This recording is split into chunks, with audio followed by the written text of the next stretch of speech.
You're watching Dr. Amir Sankofa Kwele live.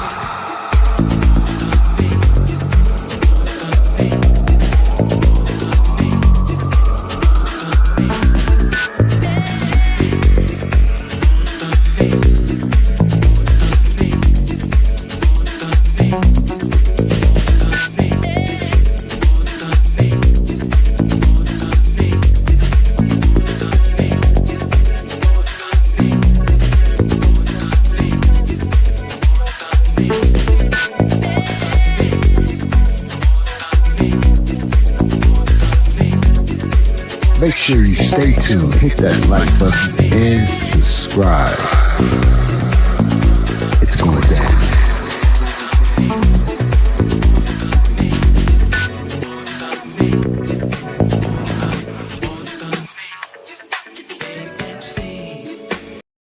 Death is a multi-billion-dollar industry. The cemeteries are full of people who've passed from a preventative illness. With the correct approach, you not only extend your chances of preserving your life, but you will improve the quality of your life with the natural approach.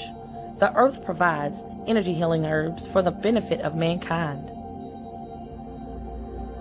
Hello, I'm Amira Sankofa Kwali here at As Life Coaching Ministries. We're located at 1921 West Broadway. We've been in the healing business for over 20 years. To order my products, go to www.as314life.com. I'm available 7 days a week from 10 a.m. to 7 p.m. Namaste.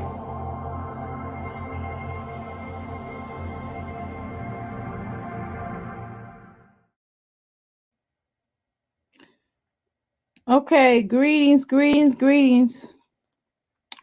can everybody hear me? Greetings and salutations. Y'all, oh my God, this is so rapid within our community, and it's becoming ridiculous. Okay.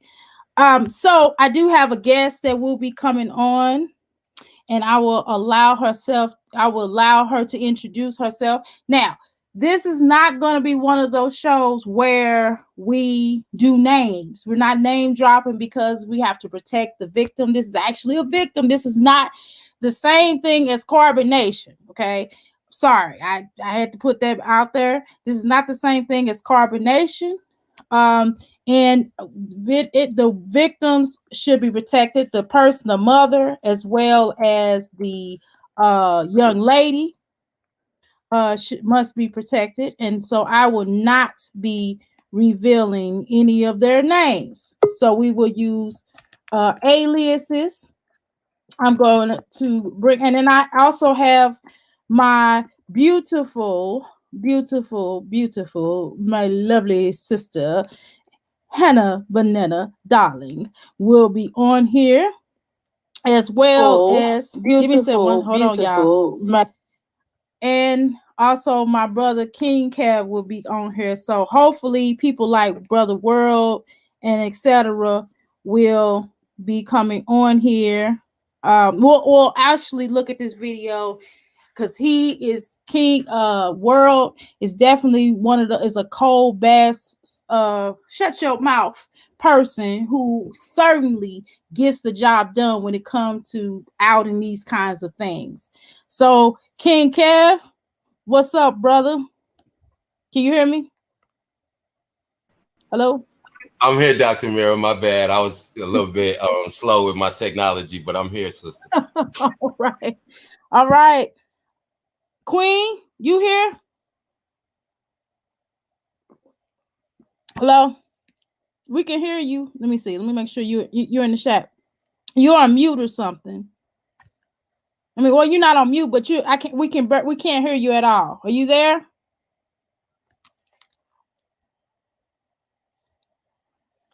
Hello? I'm still here, Dr. Mira. Good. I don't think Hannah's up. Okay. Let me see. Okay. All right. Okay. All right. 8 likes already in the gate, y'all. All right. Hold on. Yeah. You don't know how to join? Okay. Let me see. Okay, let me send you the link again. Hold on. Let me send her the link. All right. Hold on. Let's try this again. Drop it in the chat, Dr. Mirror. Maybe that'll be easier for her to come up. All right. Let me try it again. I might as well jump it in the chat. It ain't no big deal. Shoot. Let me go ahead and do it. It is what it is. I have control over who come up here, shoot, or not. All right. There we go. Can she see it? Can y'all see it? Let me see. I see it, Dr. Mirror. Okay, cool. It ain't in the chat though. Duh. Hold on. Oh, it is now. Okay, let's try this again. All right. Okay. All right. You and 2 others are only on audio. Dog, duh. We know. Okay. I think the sister was up a second ago. Come back up. Try again. Wait a minute. Couldn't hear you. Okay. Hey, I'm testing. Okay, good. You got it now? Okay. Yep. Couldn't try again. Okay. So y'all know, yeah, I know. I ain't got the Tony T chat or the world chat, y'all. so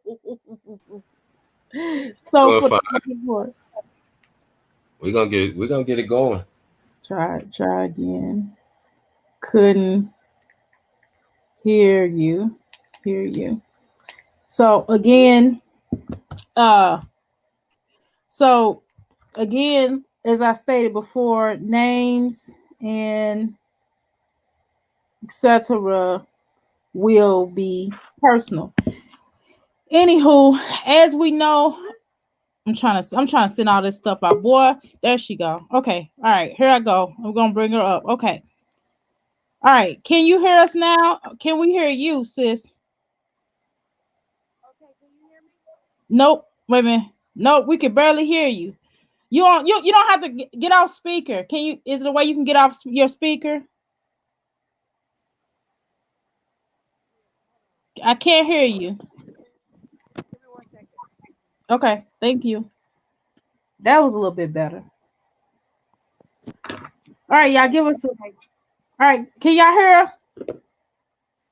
Barely, Dr. Mirror. Yeah, can you say something? Yeah, it's I'm having like issues with the reception because we got a bad storm coming. So yeah, the audio's really low. Going out. Oh, you sound big. You heard now? Super low. Can barely hear her. Can't even understand. So on the StreamYard, there's a button in the middle of the settings that you can press, and it has camera and mic settings. You can press that button and see if switching those mic settings doesn't make you a little bit more audible. Okay, can y'all hear me now? Oh, hey, God. Nicole. Yes. Yes, we hear you. Hi, Nicole. That's much better. Okay. Oh, how are you this evening? I'm well. How about yourself? We're doing good. Thank you for taking the time to talk to us this evening. Thank you. I appreciate it. Peace, Queen. I'm Kevin. So I'll just be up here too, just listening to your story. Thank you so much for coming up, sharing your story. I think it's very, very, very important for Black women and for our community as a whole, for our children. So I thank you in advance. Thank you. And hey, Sister Nicole, this ain't no Carbon Nation story. This is something bigger than that. This is something deep. These are victims. This is Carbon Nation is not. Sorry. I mean, maybe at one point, some of them maybe at one point maybe, but not at this particular sector of the build. Okay, well, Sister, can you tell us what should we call you? Want to be called Mumbio? Mamba, yes. Yeah, Mambo. I said Mumbio, girl. I can't. You know, I'm tired. It's late. I know it's late, Mambo. Okay? So, please, Yeah. we will be calling her this. We will not be using her name. And yes, I almost did a dig at somebody, Anna. I'm not. Let me hold on to that. Because I got that Taurus in me, and I do a dig. I want to do a dig at somebody. Okay. I actually know this sister personally. I know her and her family personally. Like we met face to face. I smell her. I smell her ishimiyaki. You know what I'm talking about?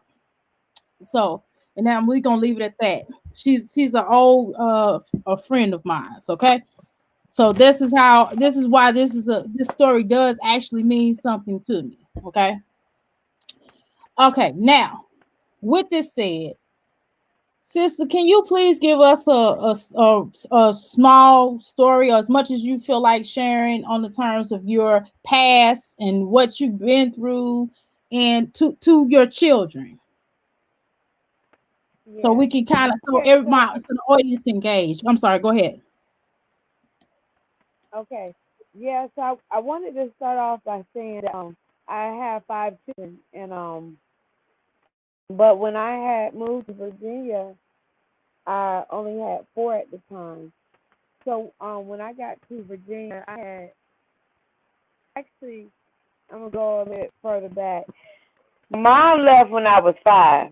So when she left, it kind of it did. I'm like especially being a young female growing up without a mom. It's different when your mom passes versus when your mom walk away and don't want you. So it kind of made you feel like a little disconnect from everything and everybody. So anyway, throughout my childhood, it almost kind of felt like I was on the outside looking in always, because people, regardless of what the situation was, when you're an orphan, they tend to want to blame you for being orphan. You know what I'm saying? So you always get treated differently, as if you were plagued or handicapped or something like that. So anyway, I had to bring that up because at 15, actually at 14, I got pregnant with my first son. Not knowing at the time, I had to grow up to realize why, but looking to kind of fulfill not being loved or not feeling love. So anyway, I got Mm. pregnant at 14. His father was about 20. And so when I found out I was pregnant, he left because he didn't want to go to jail and stuff like that. So my family put me out, and so now I'm being with a baby. But the thing about it, at 15, till you're a minor, you really can't do anything. Like, can't work, you can't get an apartment, anything like that. So you got to kind of really maintain the way you know how. And at that point, the only thing I knew was men. So I started dealing with different men. So at 16, I got in a relationship with this guy, and at that time, I think I was staying with an aunt or a cousin or something, and they had put me out. And this is the crazy thing. I didn't get put out because I was an unruly, respectful child. But, historically, especially when you're dealing with Southern women, they don't like other women around their men. So, like, my Hmm. started dealing with the man, so I had to go. You know what I'm saying? Because you always worried about the man sleeping with, the younger girl or whatever. So anyway, I was dealing with this guy. He says I could stay with him, his mom. But what ended up happening was that's when he became abusive. So I got away from him, and I went to stay with at a girlfriend's house. He came to the girlfriend's house and and got me back at gunpoint. Like, went up in their house with a gun and made me go back to his house. Wow. And locked me in the closet for like months. So being locked in the closet, so they had this duplex, right? So downstairs they were remodeling, and upstairs is where everybody lived.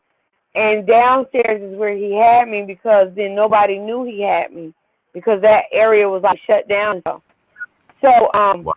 so when people came looking for me, he was saying, well, she got away, this, that, and the third.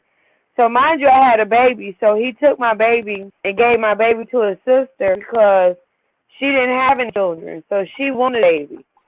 And so he had told her I was strung out on drugs and I just abandoned my son.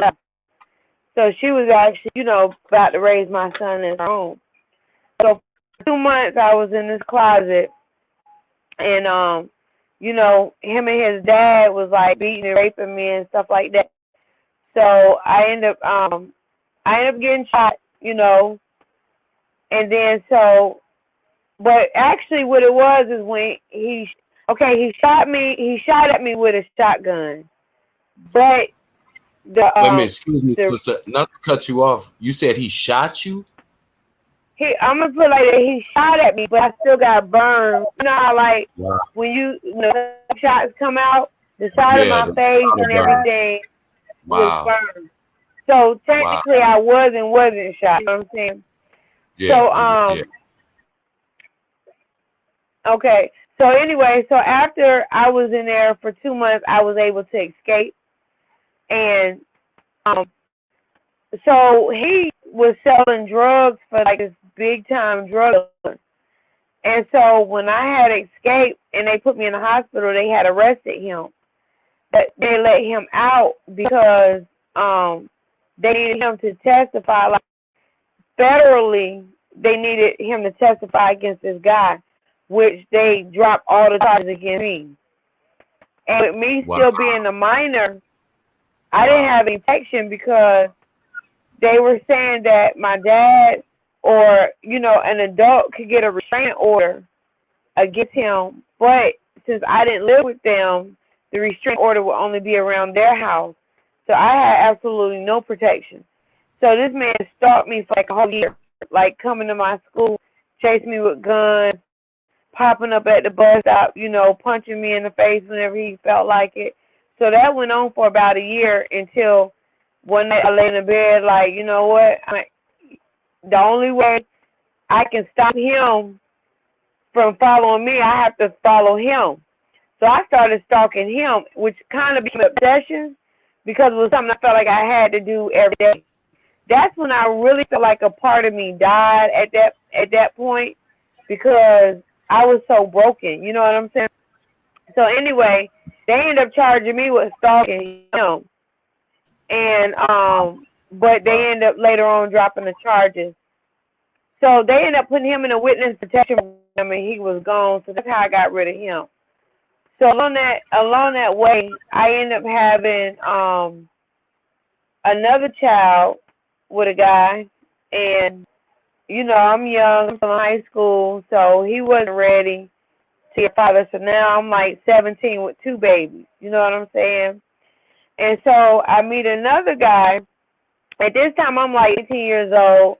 I get pregnant by him, and he was like 32. So I'm thinking he's older. I'm looking for a father for my children. So life is good, right?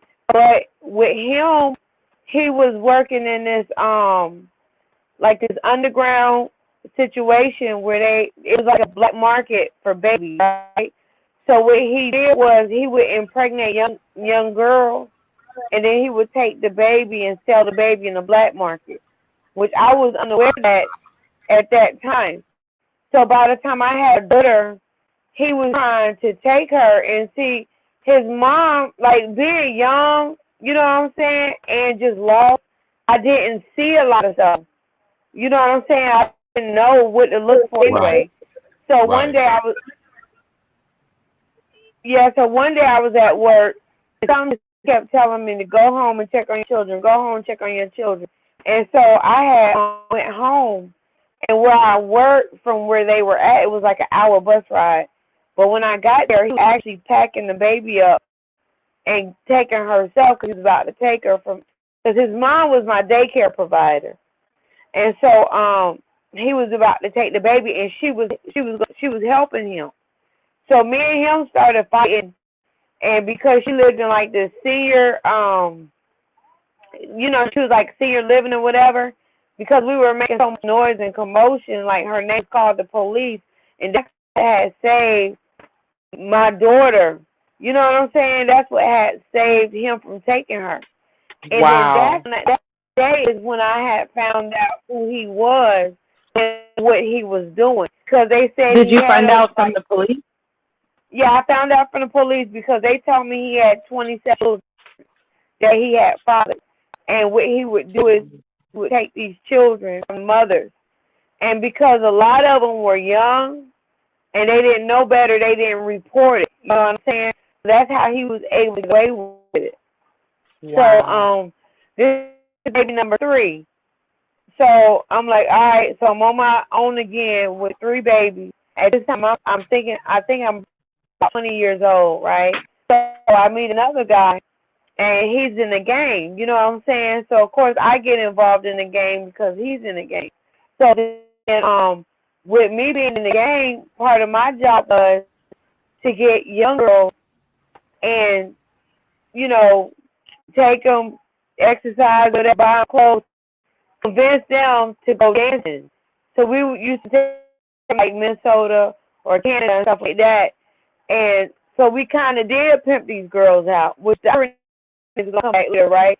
But that's what it was because I was still young and pretty at the time.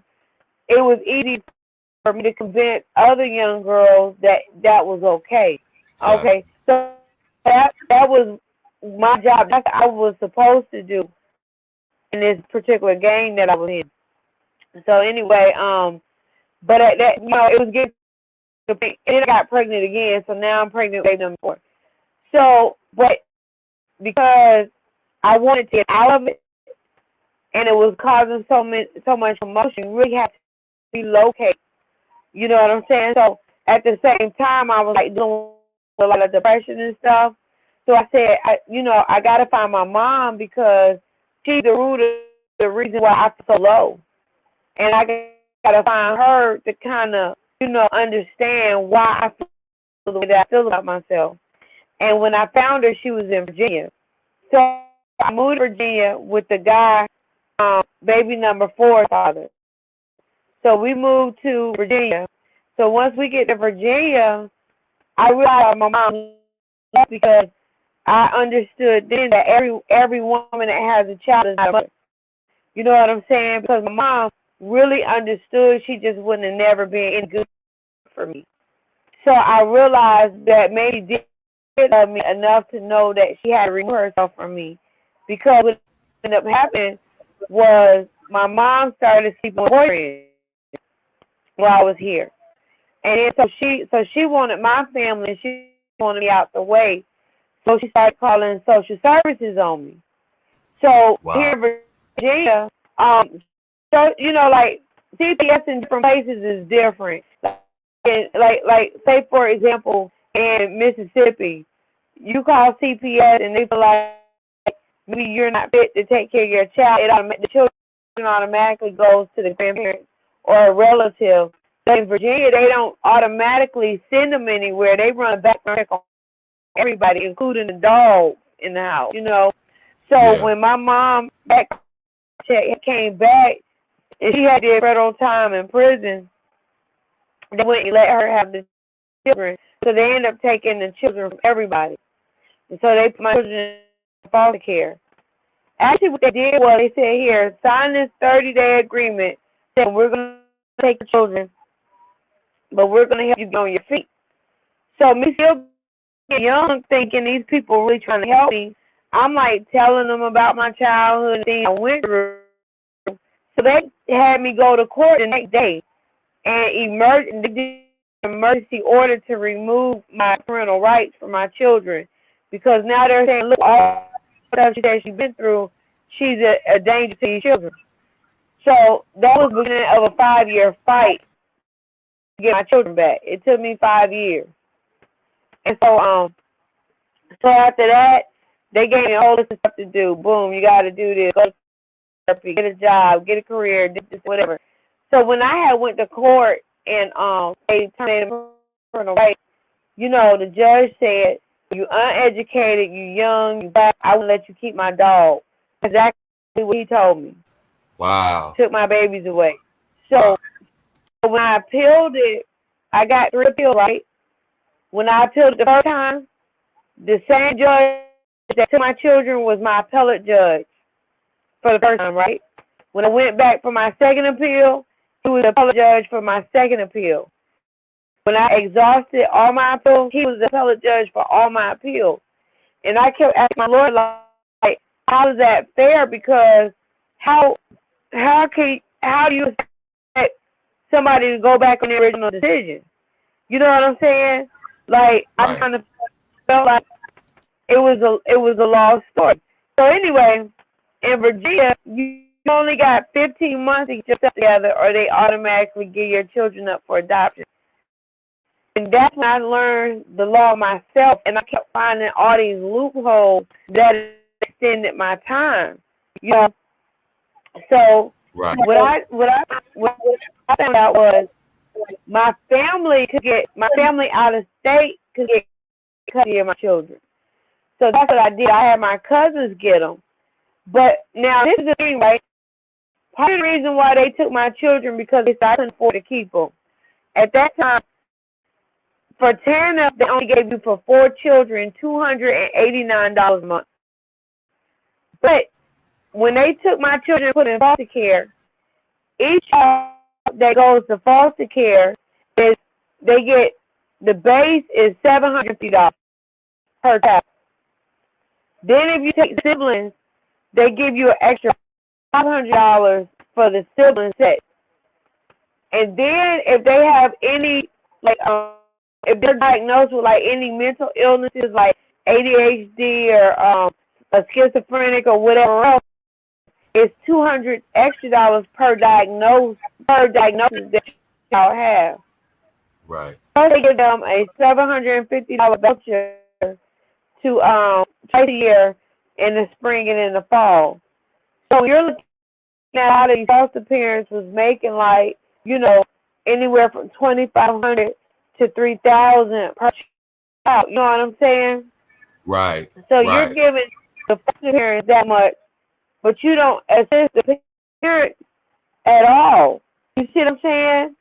So anyway, so that's when I realized that foster care system was really a business, because you're paying out all this money. So I had to tell y'all this part. When they sent my children to live with my cousins were getting $2,500 a piece. One cousin had the 2 boys and one cousin had the 2 girls. So the state of Virginia said, we're only going to pay you for a year. After a year, you're going to have to take custody of these children, and then you're responsible for them. So the plan for me was I was going to let my cousins get them, and then once they had custody, I can go get custody from them. What happened was my cousins decided that the money was too good. And so what they did was they told Virginia, they said, look, we can't take care of these children. So I don't know what y'all going to do. Like, the year is almost up. So my caseworker told them, she said, well, let me call you. It was on a Tuesday when they took them. She said, let me call you back. She called her back Wednesday, and she said, have the children ready by Friday. We come and get them. So they came back and got my children and brought them back to Virginia. And mind you, I was up there and I had, you know, got a house and did everything they told me to do. Now they're saying, you got another opportunity to get your children back, but you got to move back to Virginia and have your stuff straight for 6 months, within 6 months. So the day that I was coming back to Virginia was September 11th, was the day, you know, September 11th, 2001. So the day I was supposed to fly that night, but then they had stopped all the flights or whatever. So I actually didn't leave out until September 17th, and I had to catch the train, which was a 4-hour ride. Mm-hmm. So once I got back to Virginia, I had to start all over. I didn't have nowhere to stay. You know what I'm saying? I didn't have no money. I didn't have no family. I didn't have nothing. So they ended up putting me in the shelter, but they only gave me 2 weeks in the shelter. But in the 2 weeks, I ended up finding a job and a place. Right? I just made it happen. So anyway, so then I'm thinking I'm getting my children back again. And then so we go to court, because they, at this point, it was like make me go to court every month. So my daughter at the time, she was like 3 or 4 years old, and she told the caseworker that I was crying. And what it was, we was watching Shrek, and you know it was funny. So you know when you laugh, you cry a little bit. As a young child, they just saw tears, so they didn't know happy tears from sad tears or whatever. But Yeah. because she told the caseworker that they went to court saying I was so depressed that I was mentally capable of taking Wow. my children. So the judge permanently terminated my rights. So Wow. when he permanently terminated my rights, they automatically put my children up for adoption at this point. So they had them in 4 different homes. Now the thing about it is this: they can't adopt one child if they can't adopt all of them out. And my boys at that time, they were too old because after a certain age, young black boys are considered unadoptable. You know what I'm saying? Exactly. And I think my oldest son at that time was about 10. So Right. what they did was they reached out to my dad and my other son's dad and offered money to take my boys. You know what I'm saying? So once Right. the boys got the system, the same day they signed the boys out the system, they put my girls up for adoption. So so my youngest at that time, they put her up for adoption. So it was the family that wanted to adopt her, and they got arguing again because this is the same daughter that I'm having this situation with now. So Yeah. this daughter, she was already in the process of being adopted because they changed her name and everything. But what happened was the dad that was going to adopt her, he was keeping her that day, and he wanted her to clean her room, and she wanted to eat her pancakes first. And so he made her go to her room, so she threw a temper tantrum. When she threw a temper tantrum, he strangled her and left his fingerprints on her neck. Wow. And so he sent her to school. Yeah, he sent her to school like that. And when he sent her to school, the school automatically called the police, right? So they removed her from the house. Damn. And that's what gave me, that's actually how I got my children back, because of that. So when he did that, I automatically got a 4-kill. But I had to go to a higher court. And when I went to a higher court, I went before another judge. I was in there 20 minutes before that judge was like, get this woman back her children. Like, y'all really never had no reason to keep from children that long. Like, they really didn't know why they took them. They forgot. You know what I'm saying?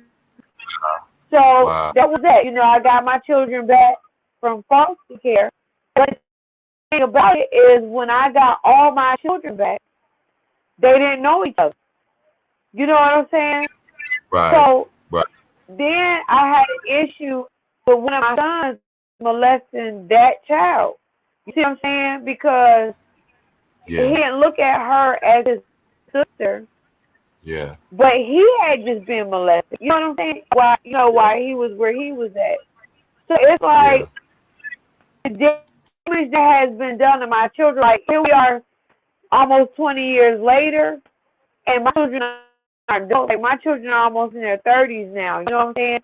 And I'm still dealing with the residual effects from that period in their life. You know? So, in the process, now mind you, my youngest son's father had custody of him, and I had to pay child support to him. So after I got custody back, for some reason they didn't change the child support order. So 2 years after I had my son, I was saving money to buy a house, and so I ended up getting fired from a job this day. It was like around Christmas or whatever. And so when I thought, well, I got the money in the bank, so I could just kind of pinch off that. I went to the bank. My whole bank account was wiped out, right? Child support had took all my money for back child support. And so I think they left me like $187 in the bank. So trying to figure that out, it took them 2 years to straighten that out, right? But basically what they said was, my bad, you know what I'm saying? But we're going to make him pay you back. Instead of them giving it back to me, like they took it and made him responsible for repaying them, they made him responsible for paying me. Which Yeah. means now, if he get a job, I gotta wait 2-3 months till they find him. And then like times I was getting like a check for like $50, $25, $110, whatever. But every time they started taking it out his check, he quit. You see what I'm saying? So I never recovered that money. And then he just died like 3 years ago. You know what I'm saying? So I never will get that money back. So it was just like being one thing after another. You know what I'm saying? But in the meantime, I'm consistently trying to raise my children, plus dealing with my own childhood demons. You know what I'm saying? So I never was healed enough really to have children at the time that I had them. So all I did was kind of pass on, you know, all that depression and, you know, the mental illnesses and things that I was dealing with to my children. You know what I'm saying? So after that, my daughter, I got an daughter in Virginia. I don't know if y'all familiar with it, but in some areas it's really racist, right? So this particular daughter get bullied at school a lot. But one day she decided to fight back. She get expelled from school because she had a chew stick in her purse. I don't know if y'all know what a chew stick is, but a lot of Caribbean Africans, they chew on these little sticks, you know, and it's like, it's really a tree branch. But they use it to freshen their breath or clean their teeth or whatever. She had one of those in her purse.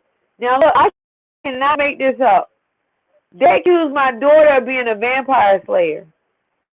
Because when the guy, like when he found the chew stick in her purse, he didn't know what it was. So when he researched it, he pulled up a picture of a vampire stick.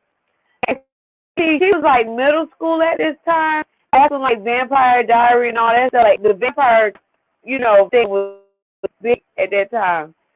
So she had checked out from the library about vampires and vampire slayers. So he couldn't figure out nothing else but to accuse her of being a vampire slayer. So, and believed it. They don't believe this shit. You know what I'm saying? I'm sorry because, but they believed it. You know what I'm saying? So they took her, they threw her, and they put her in this, what's them schools called? The, I can't think, but you know where they put trouble. Yeah. They do all the detention center, but it's a school, for children. Alternative school. That's what it was. Okay. Put in alternative. Yes, but it was like this, and I had to drop her off. Every day when I would drop her off, I would just cry. You know what I'm saying? Because I'm really sending my daughter to continue being abused. Like basically, what they tell her is you gotta be abused, and if you defend yourself, then you're gonna get punished. And that messed her up mentally. You know what I'm saying? So, as they became adults, they're still dealing with their mental issues.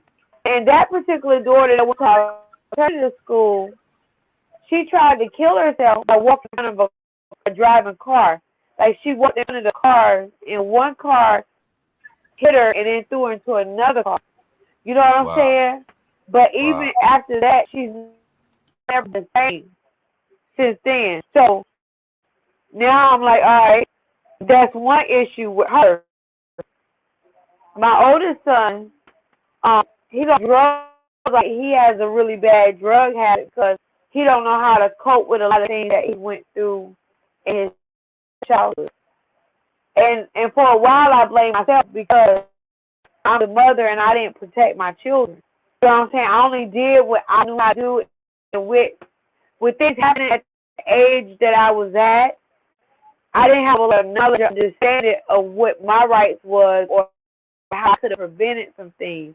I just believing in what I was being told. So I dealt with my son. He OD'd heroin twice and cocaine once.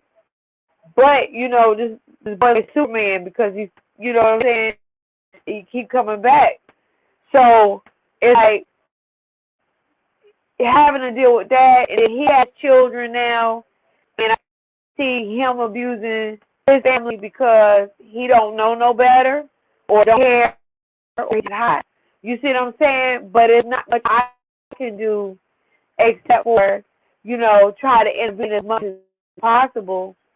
But I'm kind of stuck. Like, I can't really call CPS on them because my mom did it. You know what I'm saying? And if, you know, I just can't go through a second round of that. You know what I'm saying?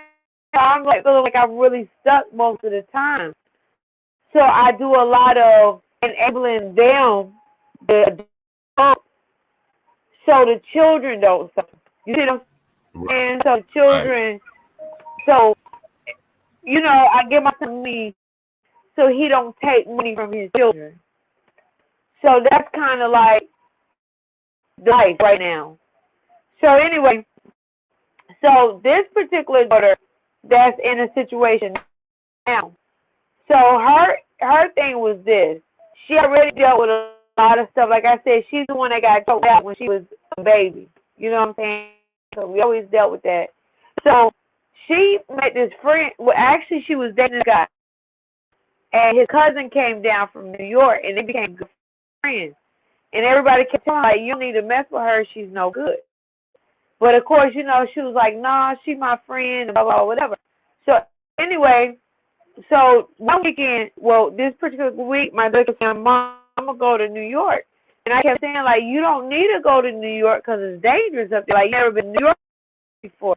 And she said, no, you know, she's going to take me up there. And, you know, her family from there, this, that, whatever. So, 2 days before I was supposed to go to New York, she told me, she said, me and the girl fell out, so I'm not going to New York. And I'm like, all right, cool. So then next thing I know, I get a call, she's in New York. And she said, well, Mom, I just came over here with her. She's cool now, but I'm, you know, I'm just going to be here for the weekend. And she said, I ain't even grabbed no clothes out there.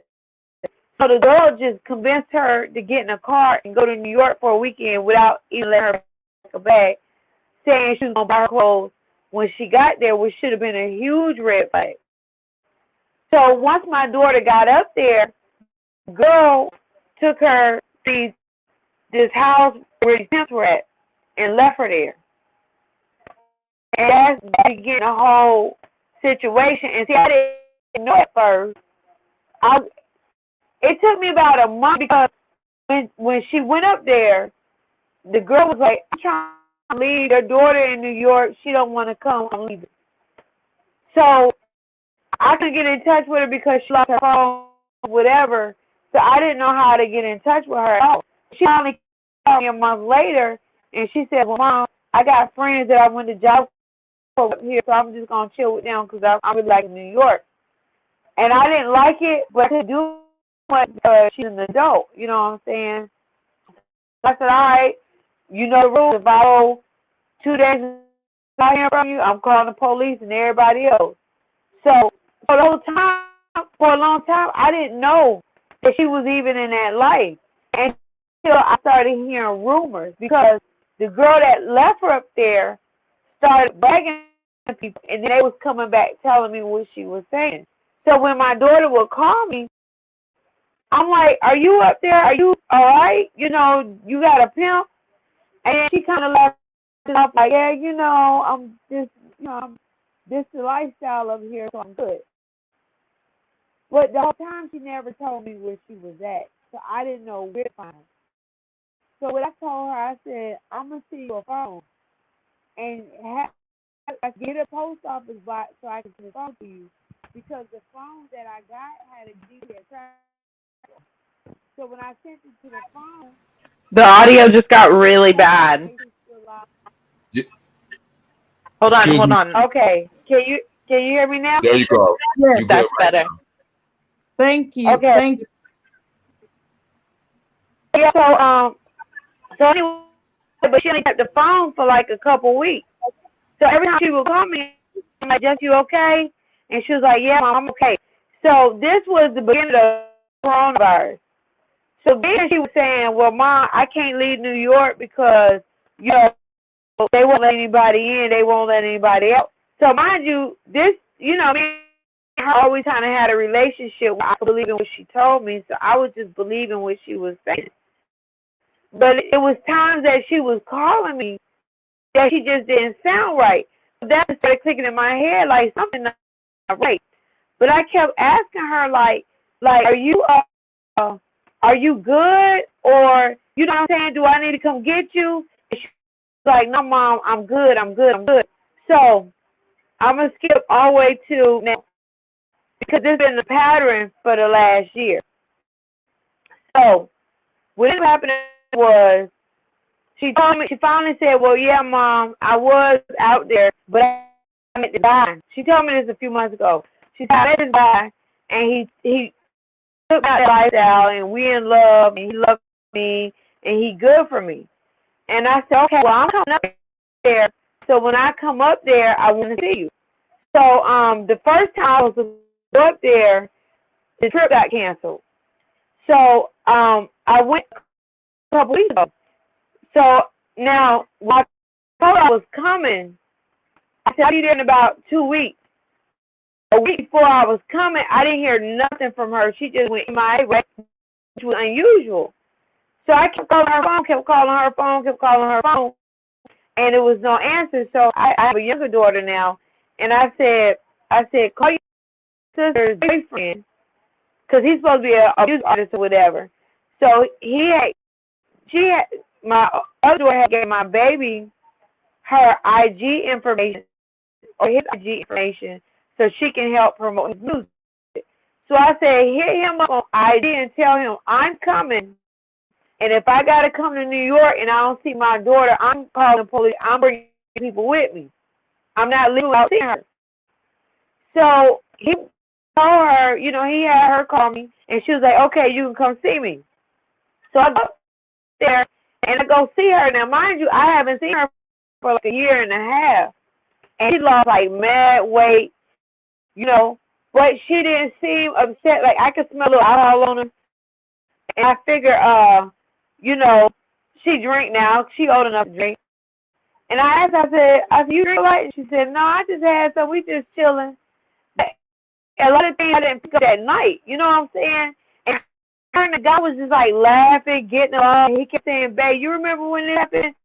Like they was reminiscing on these stories and stuff. So the crazy part was I kind of felt better, and maybe I just wanted to feel better. But I missed all that. Like, I didn't pick up on anything. So I had left that night, and I told her, I said, I'm going to send a bus ticket for you to come see me on a couple days. And then she went MIA again. So then I had my daughter hit her up again and say, look, I need to hear from you. I'm coming back because now I know she's at. So, she's calling me, but she's sounding very weird. And I'm asking her, are you all right? Are you okay? Do you want me to come get you? And she was like, no, Mom, I'm good. So, last Monday, okay, she called me. And when she called me, she was screaming. She said, Mom, I've been lying to you this whole time. That's not my boyfriend. That's my pimp. And I owe him $200. And I hear him beating my daughter. And she's screaming and crying. And she's like, Mama, can you please send him the money right now or he's going to kill me? And he said, yeah, you better tell your mama I want my money or she's never going to see you again. So I didn't have anything on Cash App, but I had cash. And I told him, I said, I don't have anything on Cash App, but I can wire it to you. And I kept saying, Jesse, I kept saying, let me speak to him. And she was like, no, Mom, he don't want to get on the phone. So I was like, let me speak to him.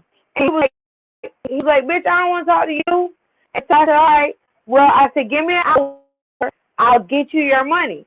So I had to call, my girlfriend, and then she had to, transfer money to me, and I sent it directly to him. And then he said, you just saved your daughter for 24 hours.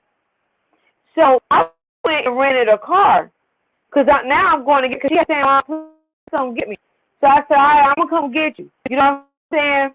So I went to rent a car, and nobody had a car for rent. And I went to like 3 different enterprises, national, everything. Nobody had a car for rent. So I went to her, and they had like a little bitty car. It was like a clown car, right? But I was like, I don't care. I got to go get my baby. So I'm calling everybody, all these so-called black men, you know what I'm saying? That's like, we about nation building and we in gangs and stuff like that. And I'm like, yo, I gotta go get my baby. I need help. And then I was like, I don't think I want to get involved in that. And I'm like, all right, well, it's what it is. And so I got my son, and I'm like, listen, we gotta go get your sister. I called my girlfriend. She was like, all right, I'll ride with you, but I really don't want to ride because I'm a public official, but I ride, but whatever. And I'm like, look, whatever you got going on in your head, figure it out. I'm gonna get a road, you know. So I went in and I you know, I carry. I had a rifle and I had a pistol, you know, and I made sure everything was straight. And I put it in the trunk, and we got on the road.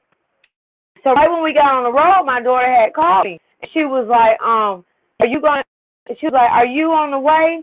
And I said, "Why?" And she was like, "Because I was just overreacting. You know how I overreact." And she said, "But that's okay. Don't come." And I said, "No, I'm coming." And then so my girlfriend snatched the phone out my hand, and told her, she said, "Can you just get out? Can you just get away?"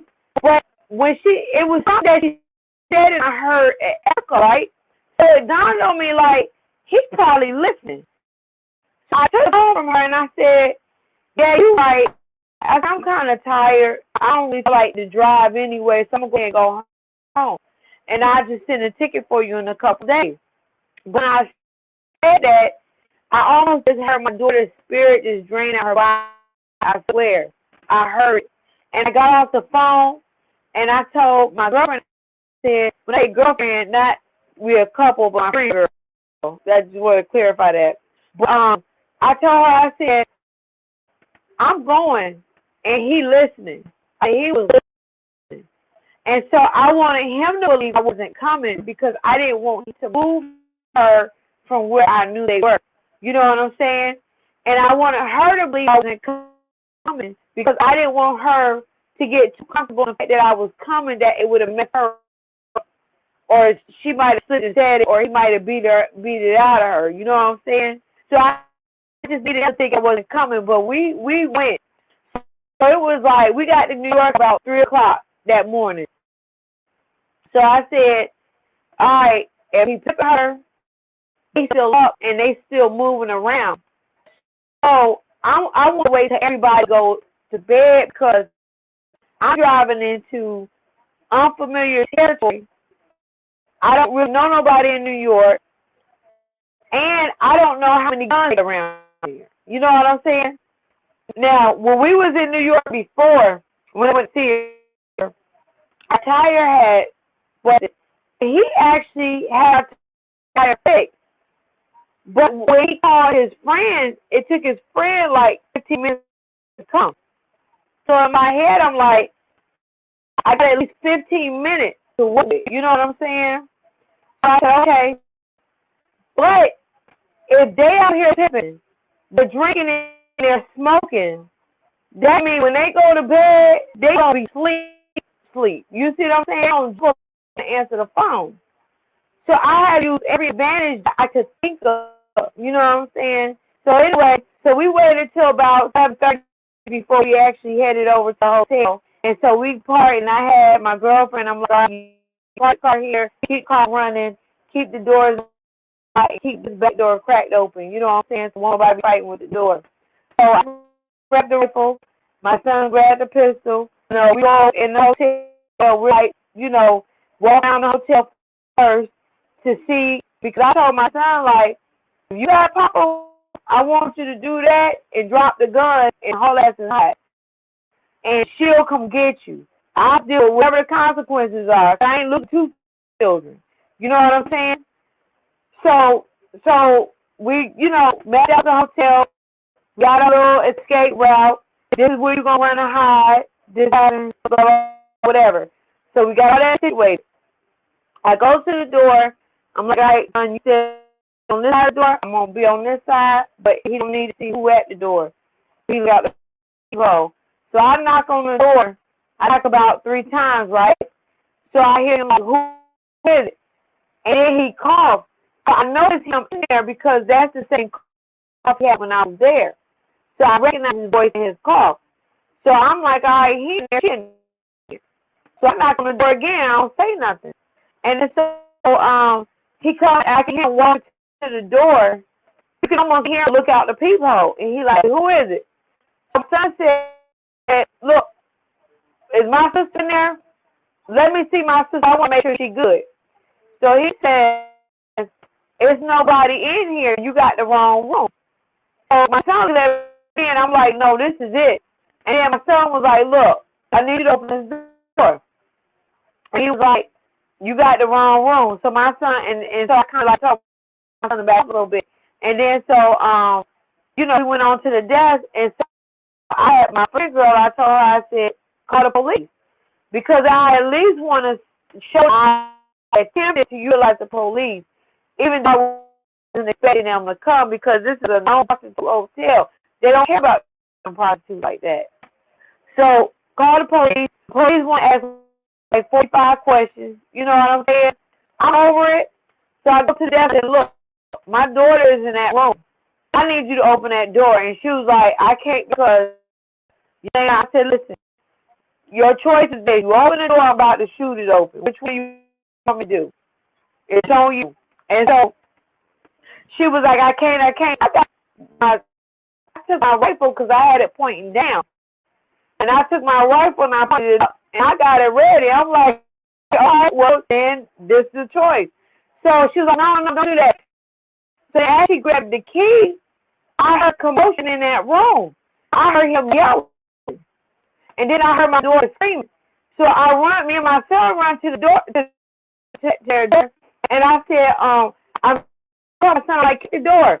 So I'm trying to look at the door, like, can we actually even kick this door in? Because I didn't want to shoot, because I don't know if they're behind the door. But that's what I'm about to do. So then I started yelling, like, open this bleep, bleep door. So when my daughter heard it was me, she was like, Mommy. I said, open the door. She got, because now the story she had told me, he had her at knife point, the knife at her neck. But as soon as she said, Mommy, it made him fall back off her. When he fell back off her, she dashed to the door. When she opened the door, I snatched her. And then, I don't think he saw the guns at that point. I had the rifle in my right hand, and I snatched her with my left hand. You know what I'm saying? I snatched her. And when I snatched her, he was coming at her, and you could see he was, like, coming at her with the knife. You know what I'm saying? So my other son came around, and he put the pistol. Now, see, this pistol that I have got a beam on it. You know what I'm saying? So he automatically put that beam on, and that's made the dude kind of, like, fall back. It kind of, like, shocked him a little bit. So then my daughter was grabbing her stuff, and I'm like, look, don't worry about that. Whatever you lose, we'll get it back. Just come on. So I'm saying to her. So now the dude is like yelling her name, like, bring your ass back here. So he took a step, and my son said, if you take another step, I'm ending it all right now. So the guy kind of fell back and went behind a wall. So then my daughter, she got loose, and then she went over and she grabbed my son's hand. And so I thought I was going to have to hit my daughter. Like, I know you ain't like to fight the brother. That's my thought, because when she grabbed his hand, I thought she was going to fight him to stay with dude. You know what I'm saying? But she just pushed his hand because she didn't want him to shoot her. And I think my son was at that point. You know what I'm saying? So then she was like, just come on, let's go. Just come on, let's go. So we all ran to the car. I stuffed her in the car, and we jumped in the car, and my girlfriend, she took off, and the doors were still open, so she driving. Like, you really think we was in a movie or something. Laced her hand out the car, but I didn't care about none of that. And so we didn't have time to, like, break down the guns and none of that. So what we were trying to do was just get to New Jersey. Like, as soon as the car was line, then we could pull over. Because I didn't know at that point if he had called somebody. I didn't know if he had somebody on the way. I didn't even know if the police was coming. Everything we was doing, you know what I'm saying, could have cost us.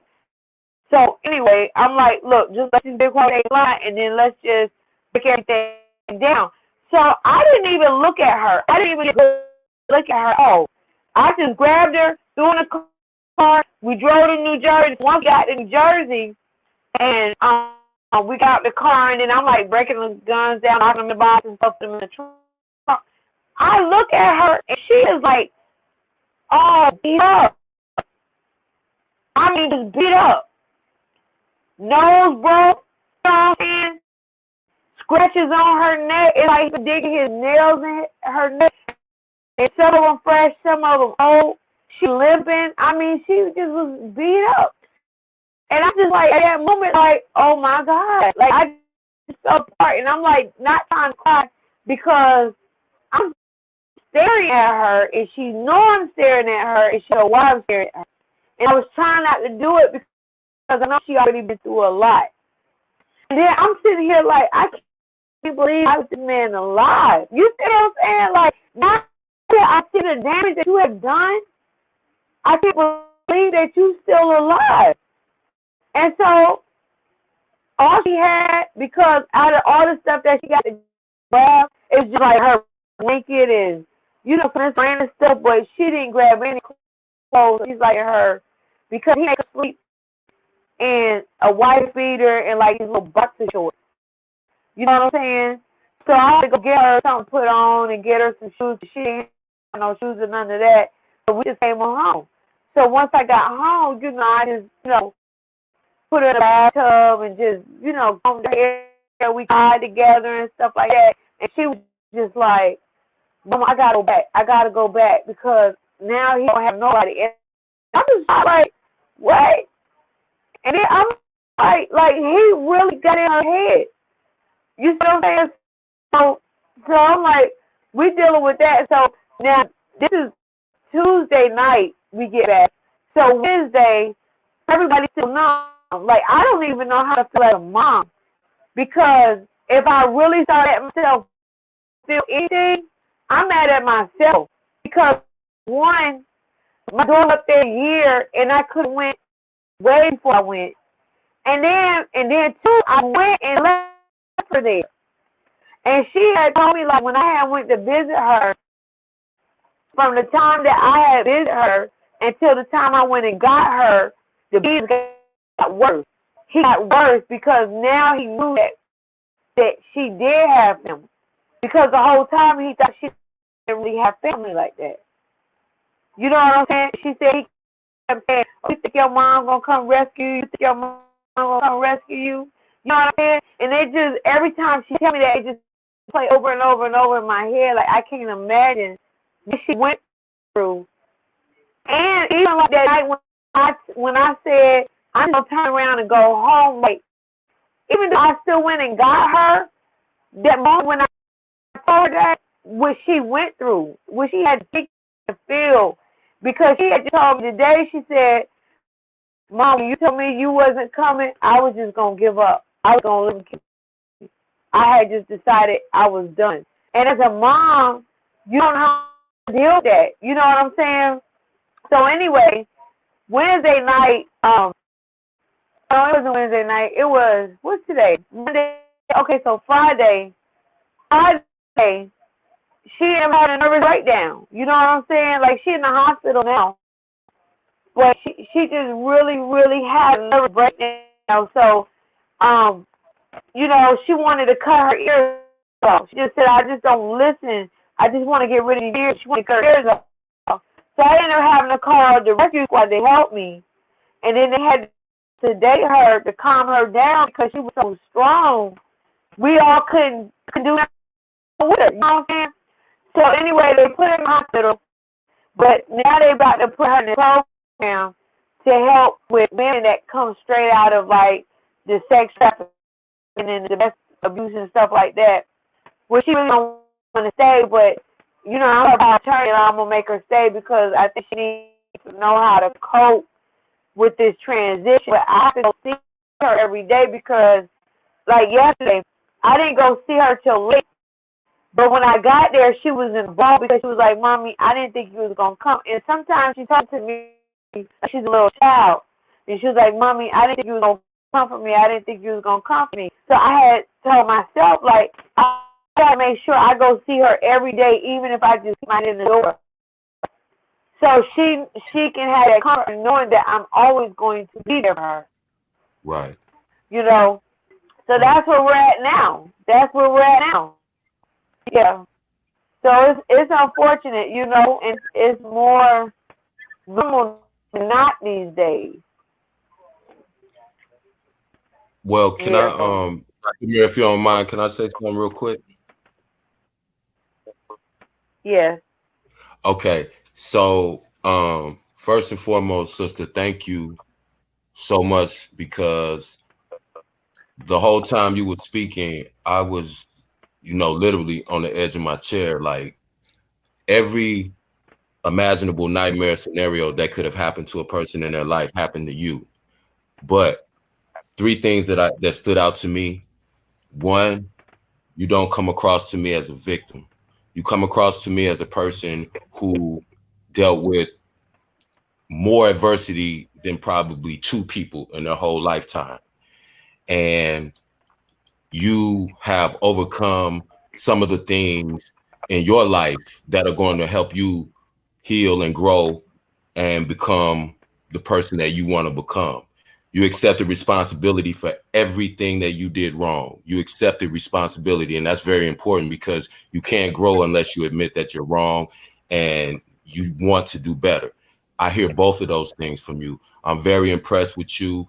I'm proud of you for wherever you are in your life right now. You have come to a self-realization about the situation that was handed to you. Because understand, I hate that the audio was kind of choppy because of the weather, and I understand, but I hope everybody heard your story from the beginning, because it was such a powerful story to me as a man. I And agree. I wanted to let you know that I'm proud of you because of the way you articulated yourself. You're probably one of the most well-spoken people I've ever met in my life. And you have a way of telling a story to where anybody that's listening to you, even if they weren't in those exact circumstances, they can relate to this story. Young girls would be saved from sex trafficking because of your story. The more young girls that hear your story, the more that will be saved from sex trafficking. Because what we have to understand today in 2021, sex trafficking is not some dude in a white van kidnapping With a girls. trench coat and a hat, right? It's not a stranger. It's the boyfriend usually, or it's a guy who pretends to be the boyfriend. And you saw that in your own life. And Or even a girlfriend.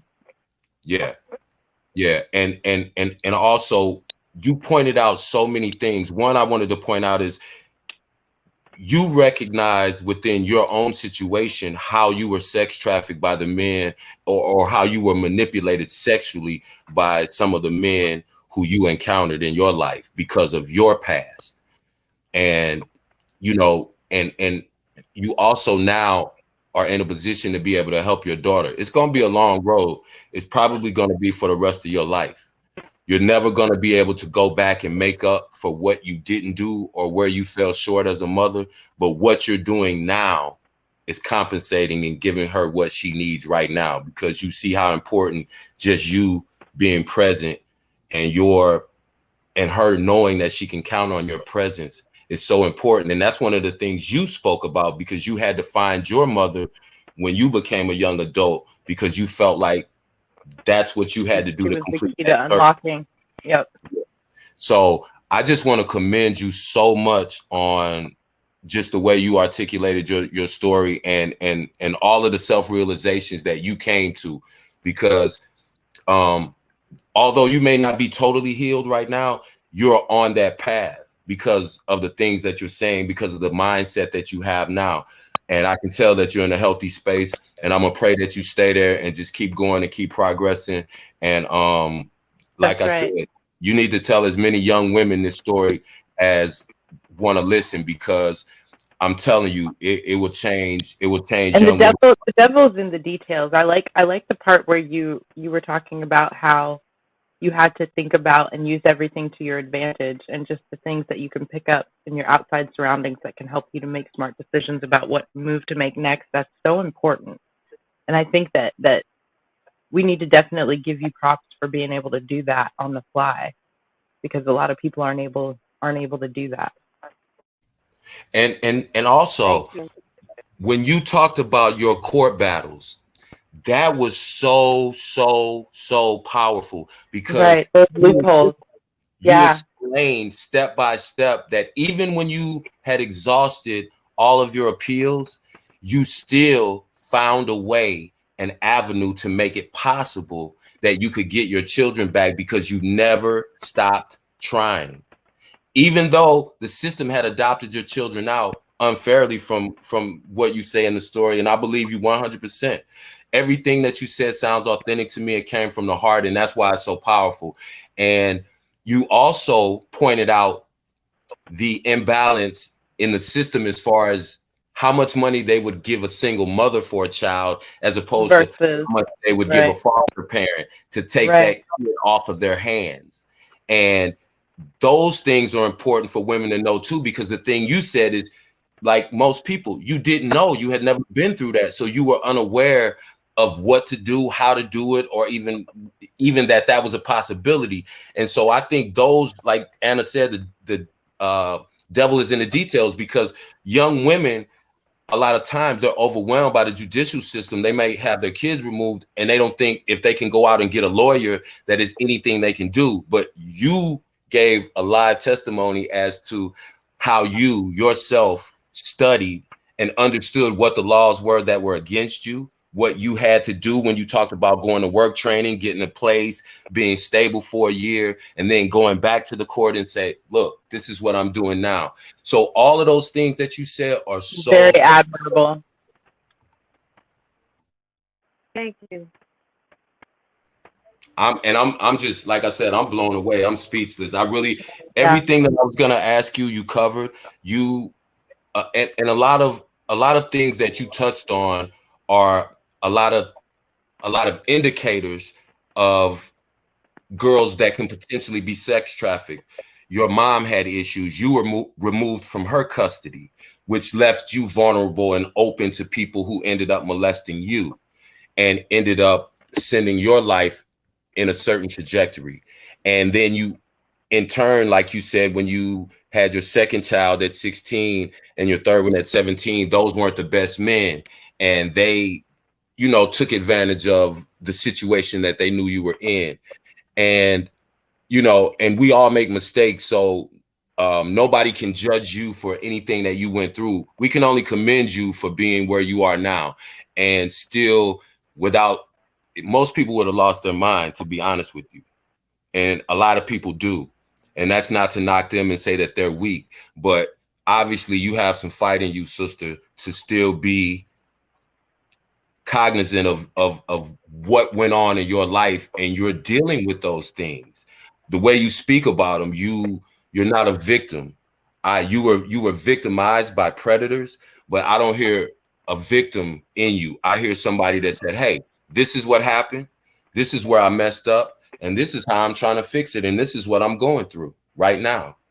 And that's just 100% authentic, and I think everybody can relate to that. And like I said, I'm totally blown away. Me too. I think you're in a great space, and I think you've learned a lot, and I think your information can not only help your family, but it can help other people in your position and people not to fall into your position. The information that you've gained is very, very important, and I think that you've studied a lot of things that other people may not have even had a reason to understand.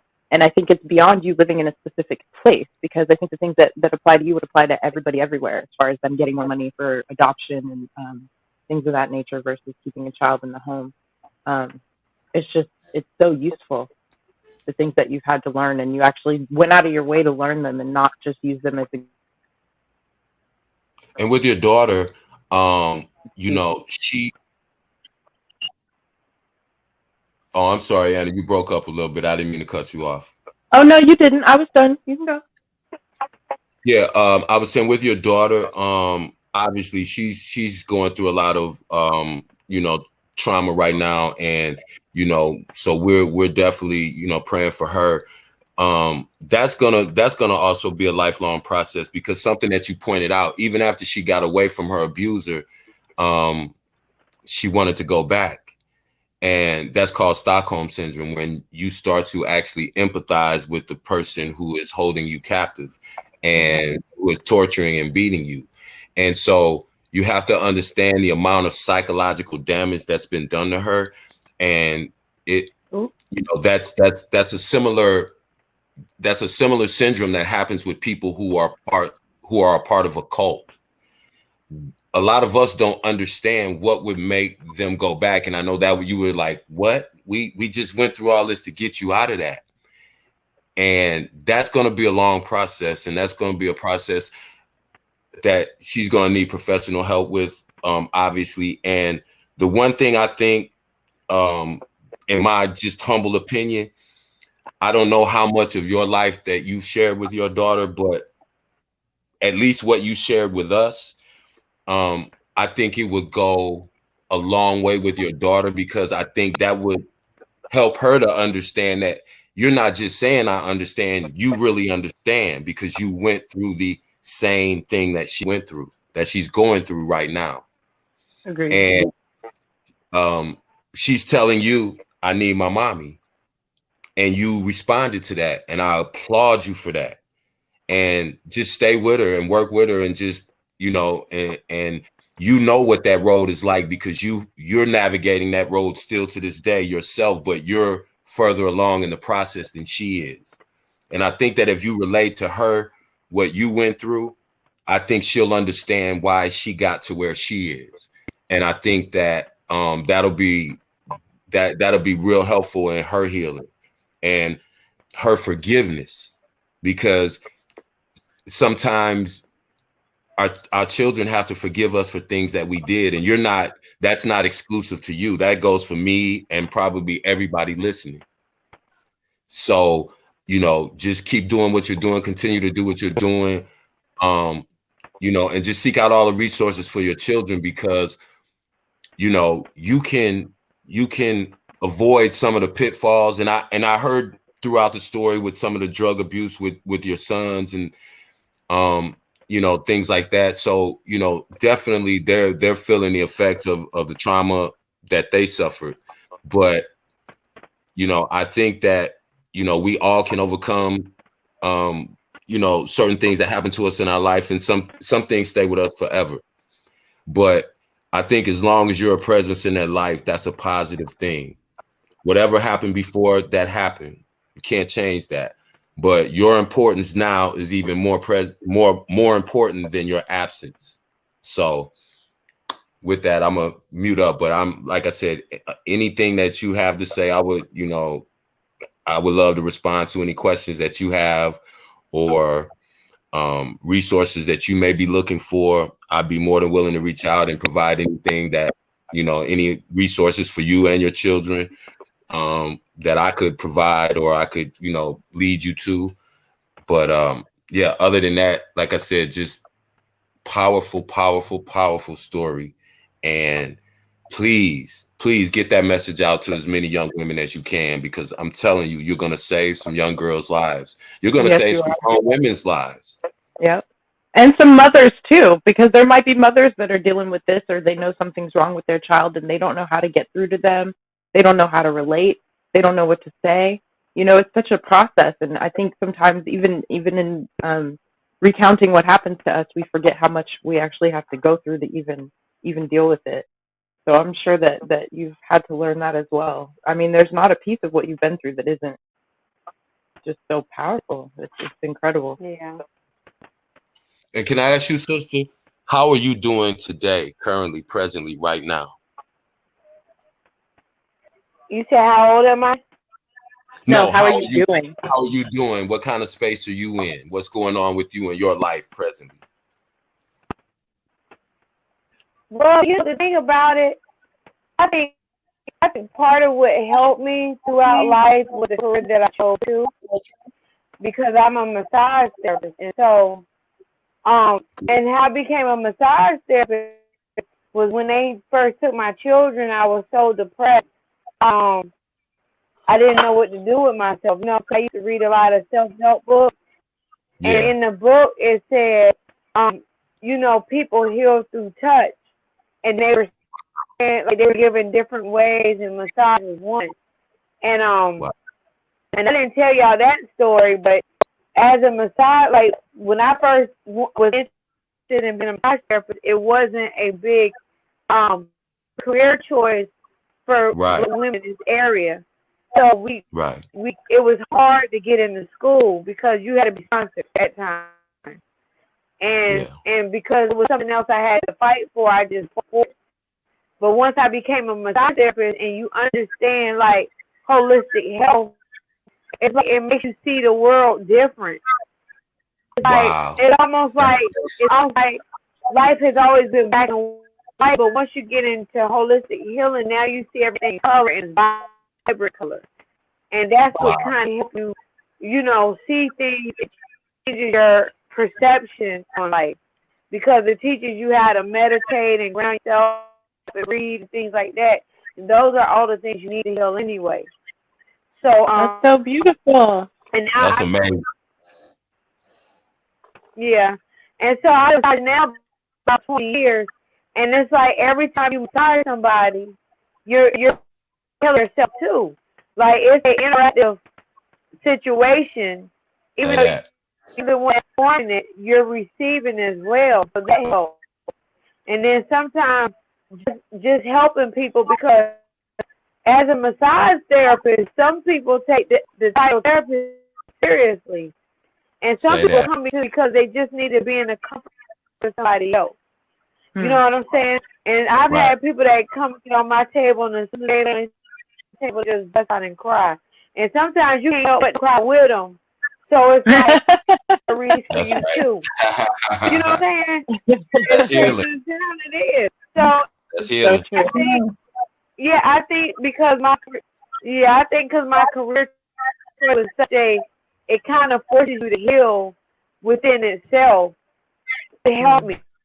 You know what I'm saying? It helped me through life. So to answer your question, I think I am in a good space because I was able to recognize what I was doing wrong.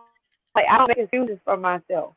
You know what I'm saying? I take what it is for what it is, and I just do better, and that's all. That's right. And so and with that, you know, I blame myself, but I forgive myself too for things.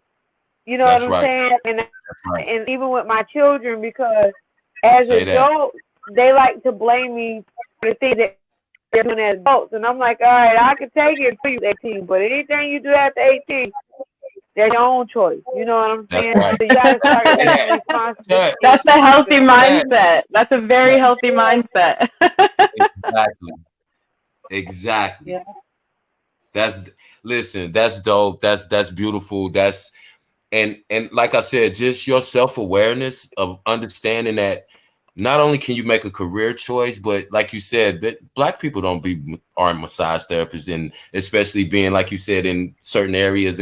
But you understood the power in not only helping someone, that you're helping yourself, you're also healing yourself. And that self-recognition by itself, that's dope. Yeah, it really is. It's an awesome quality. And more than, and what you said also about forgiving yourself and not letting your kids emotionally blackmail, that will keep you healing. That is so important. So important. And I'm glad that you said that, because I want people to hear that, because we as parents, we get caught up a lot in our children making us feel guilty and putting us on guilt trips, and then we become enablers to certain things that we shouldn't, because we're trying to make up for something that we can never make up for anyway. You're doing exactly what you're supposed to do, and everything that you're doing is going to bear fruit, whether it's today, tomorrow, next week, or next year. Everything that you're doing is bearing fruit right now. Straight up. Like I said, I work with young women.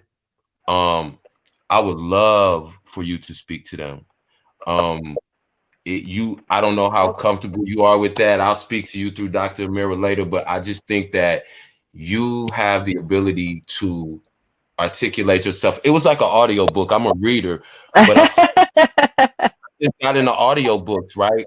And I'm listening to you speak, and I'm thinking, just the way you went in chronological order from the time you were a child, growing up, having your children going through abusive relationships, recovering, losing your children, going through that period, getting them back. It was like a book. And Yeah. I'm telling you, you're gonna have such an effect on people, and you'll have an effect on young men also, because again, you have sons, and that's a different dynamic from having daughters, and you're trying to navigate both of those and take care of yourself. So good. I applaud you. Because it's not easy.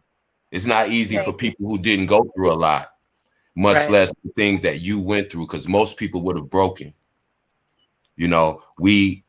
22 Black people commit suicide every day. And, we don't look at mental health, and you touched on the mental health aspects and that the part that played in your family. And that's something that we don't touch on a lot in our community.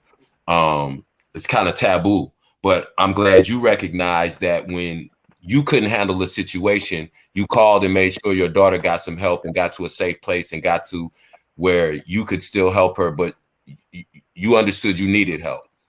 Right. And I like that, because a lot of times we think that we can pull our kids out of trauma and they're just supposed to be okay, Yeah. without that chance to decompress or talk about how they're feeling or what might have happened.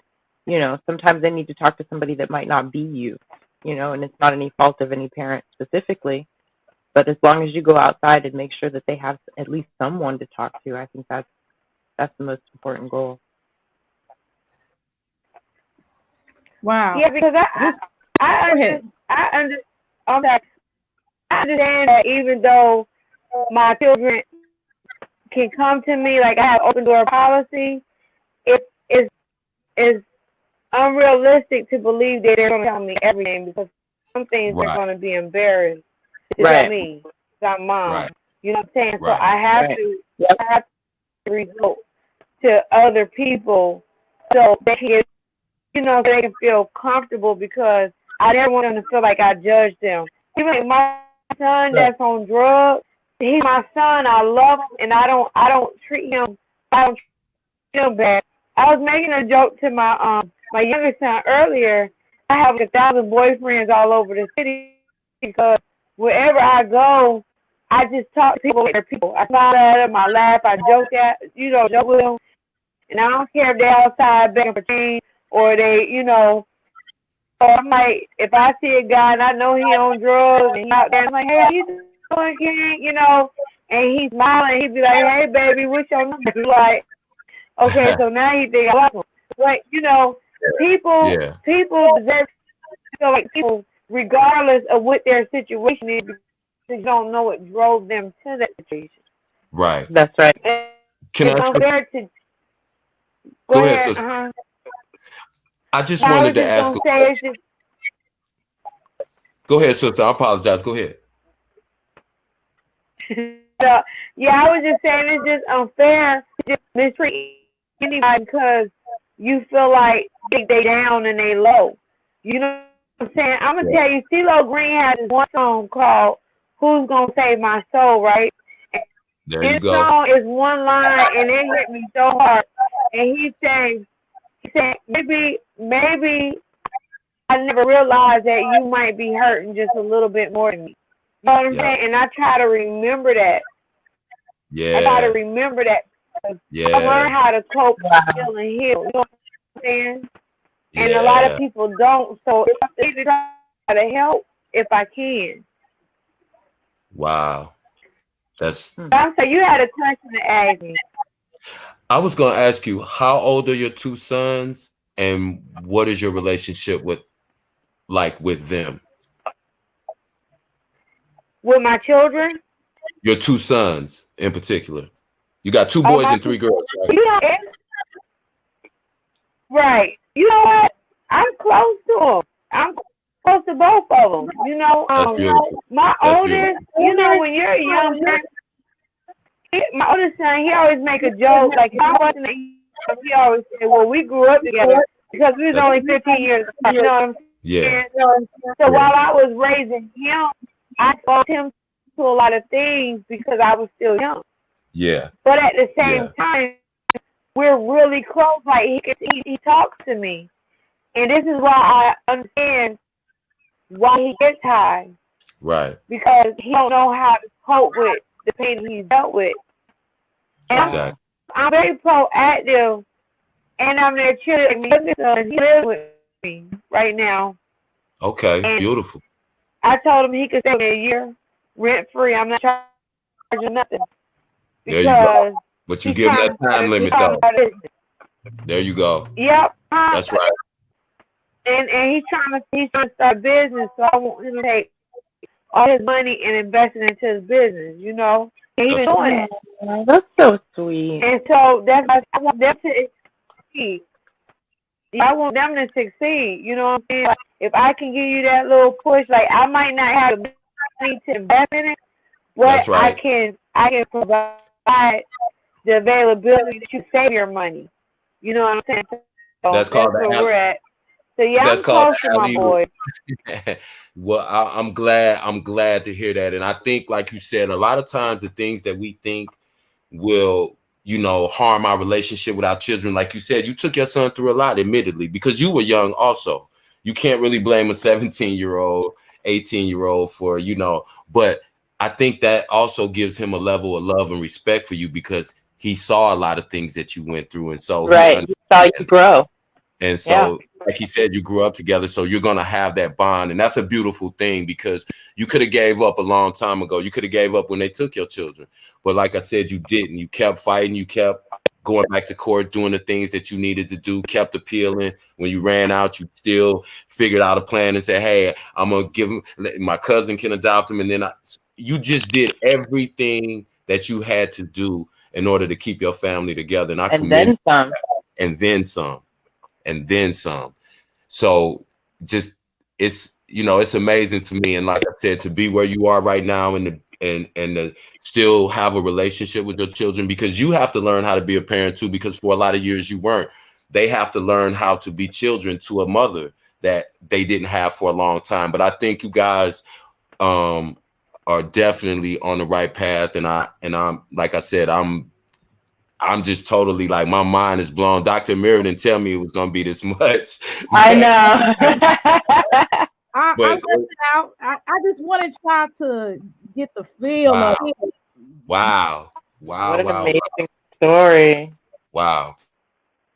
An amazing person. Even more amazing than the story is the person who came out of this story.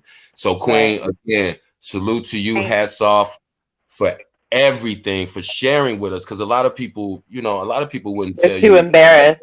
The details, but you're telling people it's helping somebody from being sex trafficked, from a mother, from losing her children, or going through being sex trafficked or being sexually abused herself. A lot of things. You're going to save a lot of childhood trauma from some kids who might going through this right now, and they hear your voice and they hear your calm and they hear your explanation, and then maybe they'll be able to forgive their parents, and maybe they'll be able to reestablish a relationship with their and children. forgive themselves. Absolutely, because I mentor kids, and I have some children right now who are dealing with longing to have that relationship with their parent, but that parent always being absent and them being angry about that. And they're trying to navigate those emotions. Somebody like you talking to them you've been through it. You've been through it on both ends. You were a child who was abandoned, and then you ended up becoming a parent who lost your children. So you can speak from both sides of that. That's powerful. Yeah. It really is. This sure is not a velvet, I'll tell you that. And that's it, personally, that again, like I said, I know this sister personally, and this is certainly no velvet and not a victim. She's not all like, oh, this happened to me, so I can't do this, begging for donations online and all that other kind of carrying on. We witness Carbon Nation do. Yeah, a little bit of balance. I think it's good. I think it's good to hear stories of women that actually did something about their situation instead of wallowed in it. And I think it's very important. And I think that's the purpose of Go ahead. Of the story. Yeah. No. I was just going to say, I think that's the purpose of what makes her coming forward so powerful. is that, you know, right now we're inundated with a lot of stories of people that don't know how to change their circumstances. They don't want to change their circumstances. A lot Say of that. people. Now some people legitimately don't know how. Seriously, it is people out there that don't know how. It is legitimate people that really Right. don't Of have course. the support and don't have the love and the companionship and all those things. But one thing I did like about this story, well, her life I is know we keep saying story. I think it's not even, there's not a word to put. it seems like a story, don't it? It But does. It really does. one of the things what touched me about her is the fact that she still went back and got her degree. She still got her degree. She still tried her best to earn a living for her Let's family. applaud that. Let's applaud Right. that. Despite looking, begging people and not turning down her doors, and the fact that she still maintained, no matter what her mother did in her circumstances, at the end of the day, she always looked at, these are me and my children. This is me and my family. This is what I have to do. I don't have anybody else, but I got to do what I got to do. And you know, I'm sorry, Dr. Amira, one of the the scary parts for me in the story was, because I'm just now remembering everything. It's just like, it was so much. How when she was younger, her boyfriend was selling the kids he was having with younger women. That is right. That was crazy. I mean, you think that's what we were saying earlier, Kevin, is how people will come in these different forms. They're not the guy in the trench coat, you know, they're not the ones with the vans with the blacked out windows, but these people come as friends, they come as lovers, you know, and they're just as dubious as a stranger, if not more. And it's very scary that you could be sleeping with somebody and not truly know their intentions, and you're pregnant with this person's child. That is like, and don't think for a minute that that man who was taking these children and selling them, which is child trafficking, which goes right along with sex trafficking, don't think for a moment that he didn't understand this sister and know that she was a potential victim being young, and she probably expressed some things that she had been through to this man. And so it's not, and which made her even more of a perfect victim. Instead of him identifying with her and trying to make her feel safe, he used that information against her. Exactly. And it's not just random. And that's a key thing too, because like you said, it was so much. I almost forgot about that part, which is like when you realize one day that you're living and cohabitating with someone who is impregnating women in order to steal their children and sell them on the black market. That's bananas. But on top of that, you were able to escape that. But like I said, he knew who you were. He knew he knew what you had been through, and he knew you were the perfect victim for him. Yeah. And let's not let that get lost. And just like when your daughter lied about her pimp being her boyfriend, don't think that he didn't know her circumstances, and that's why he felt she didn't have any family, because I'm sure she discussed a lot of things that she had been through, and you not being in her life and her bouncing around and different things like that, and probably shared with him that she was abused as well. So those kind of things that you included in telling about your life, those kind of things, like I said, and I encourage everybody, go back and listen to the entire replay, because the story of this woman's life, this sister's life, is so incredible. Amazing. And despite all of the things that you have been through, just from listening to you, you still have a beautiful, peaceful spirit. And that's an incredible thing, on top of everything else, that you're not bitter, you're not angry, you didn't lose your mind. You may have at some point, but you're at a place now where most people who, like I said, haven't been through a tenth of what you've been through haven't gotten to.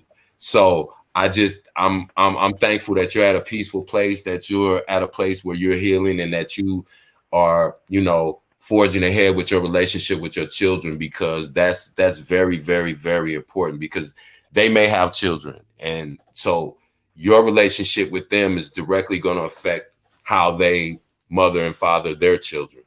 Absolutely. And, I would have bowed out at the point. I can't even cry during a Shrek movie. I'm out. Like, I don't know how you got through that. It's just such a petty thing, like, to turn into a whole point. But I swear. it was funny, and that's why I said I want people to go back. But it's even that story you shared. That's another thing that you touched on as far as the system and the inequality and the imbalance in the judicial system when it comes to single Black mothers. They took your children because they already had a preconceived notion that you were unfit. And it took something as small as your daughter just saying, hey, mommy was crying. They don't know that it was because of a Shrek movie, but these are the things that happen to Black mothers every single day. And they don't know how to fight back against this massive system. But you telling what you did, that's kind of like a manual for these young ladies to go, hey, okay, Right. yeah, they took my kids, but I can appeal. I didn't know that.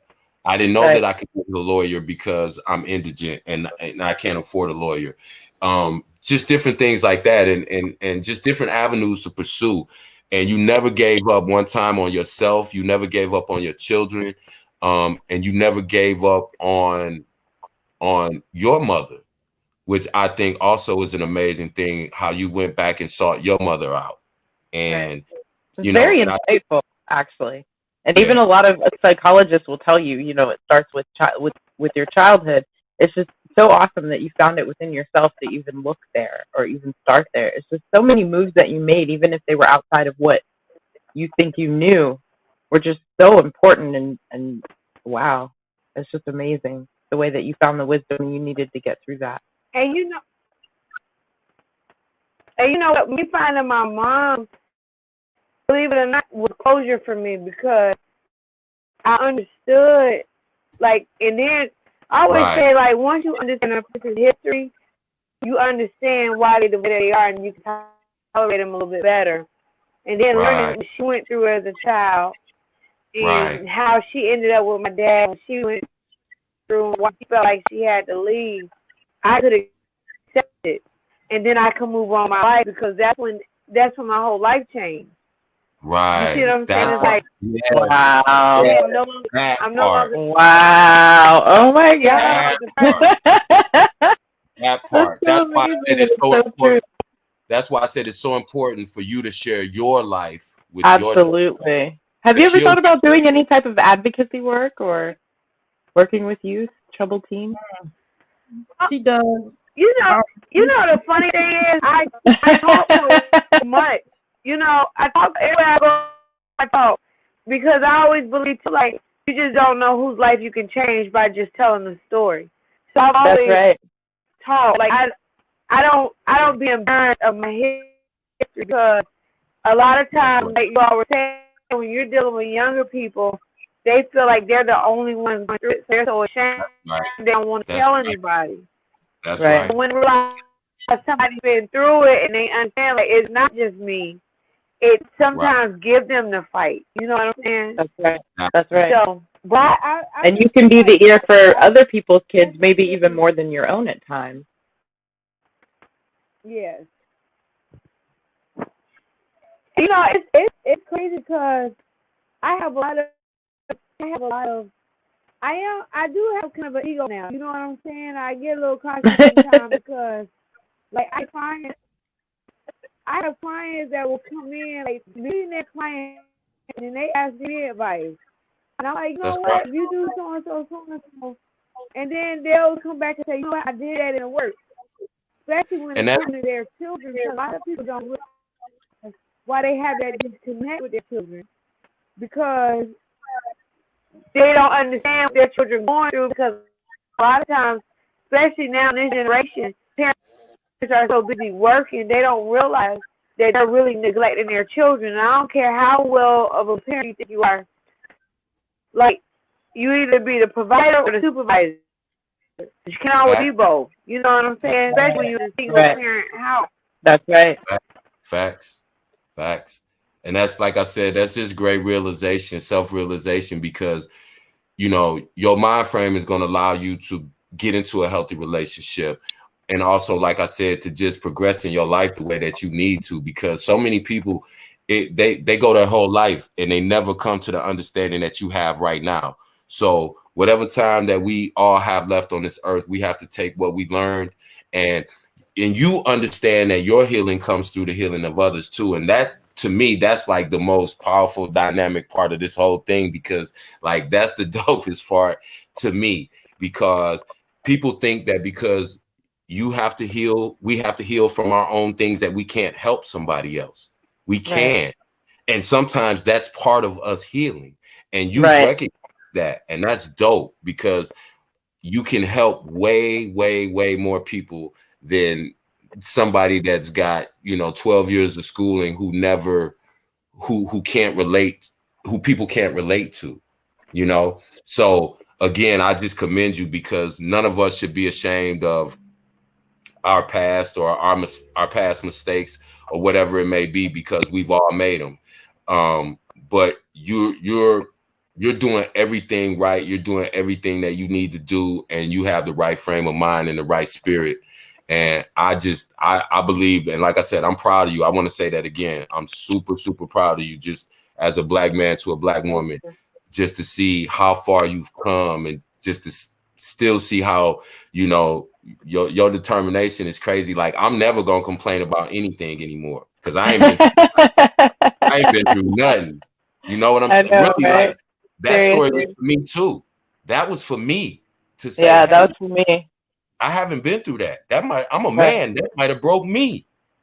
Right. And so for me to hear you go through what you've been through and endure that my first thought was, man, you better not ever complain about nothing else in life, period. And that's going to help me.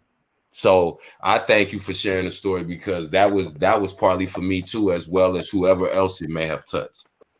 Yeah.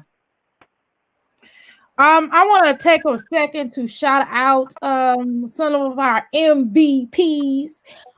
We have Sister Angel, and what up, sister? What up, sister? What up, royalty? What up, Riz? Ride or die? What up, 5.20? Twins, my twins, what up with you all, sisters? What up with you all, my Galactica sisters? We got Nicole Thompson. Hell, everybody in this damn room is a royalty. And we got Cola, my sister Cola in here. Shout out to Cola. Shout out Cola. We And I have will be sharing this to my Facebook and my Instagram. Please share this video, y'all. Everybody in the chat, please share this video. Share this video. It's so important. Such a powerful message. Please share it. No, go ahead. I'm sorry. Go ahead. And then I'll mention Rhonda Walker. Go ahead. Oh, no, I'm sorry. I was done. I like how you put that in there like that there. The boss lady, and of course, we want to definitely thank the guests. Real Talk, thank you so much. Mink, what up? Appreciate you coming through here. Did I miss anybody? Did I say? Oh, Sammy J. Yeah, what up? Did we say Nicole Thompson? Did we say Thompson, Miss Ride? All right. Thank you, everybody, for coming in the chat. This was a great build, great interview. I just want to commend you again, sister. This was like one of the best interviews I've ever heard in my life. Yeah, like, it really was. Real. You did a great job. You presented yourself very well, very articulate, very intelligent sister, very positive. I appreciate you again. I can't say that enough. So I'm gonna mute up, but thank you again. Let me say something real quick to your hater that hit the dislike. I almost said something real nasty, but the sister on here, see, y'all don't know my going off side. Y'all just seen the sweetest person I know side, right? You know what? So to the one that dislike, I ain't gonna say that. I'm gonna hold it in. But forget you. I'm gonna say something else about where you came from. I ain't gonna say about what DNA you came from, but forget you. Anyway, this was powerful. Forget you. Definitely gonna have to come back. She's definitely gonna for sure. We're gonna need a follow-up on that, because that's just too good. It's just too good. And the next time we come back, I have no doubt that you'll be doing even better things. I think so too. Come on, sister. Now, what you got to say? What else you got to say? Now, you didn't talk. We couldn't even ask you no questions. You She you talked. broke it She down. talked. Hey, she got it all out though. She got it all out. Loved it because all She I had to sure do was did. watch the chat. I just let them talk. I'm all like, well, I'm just gonna watch the chat. I'm gonna be in the chat. It's so refreshing to just chill on a panel and let everybody else talk, and I just watch the chat. Just like, hey, everybody, hey. Oh, that's powerful. Sister, what you got to say? Sister M, there's Oshun. Hey, Well, Oshun.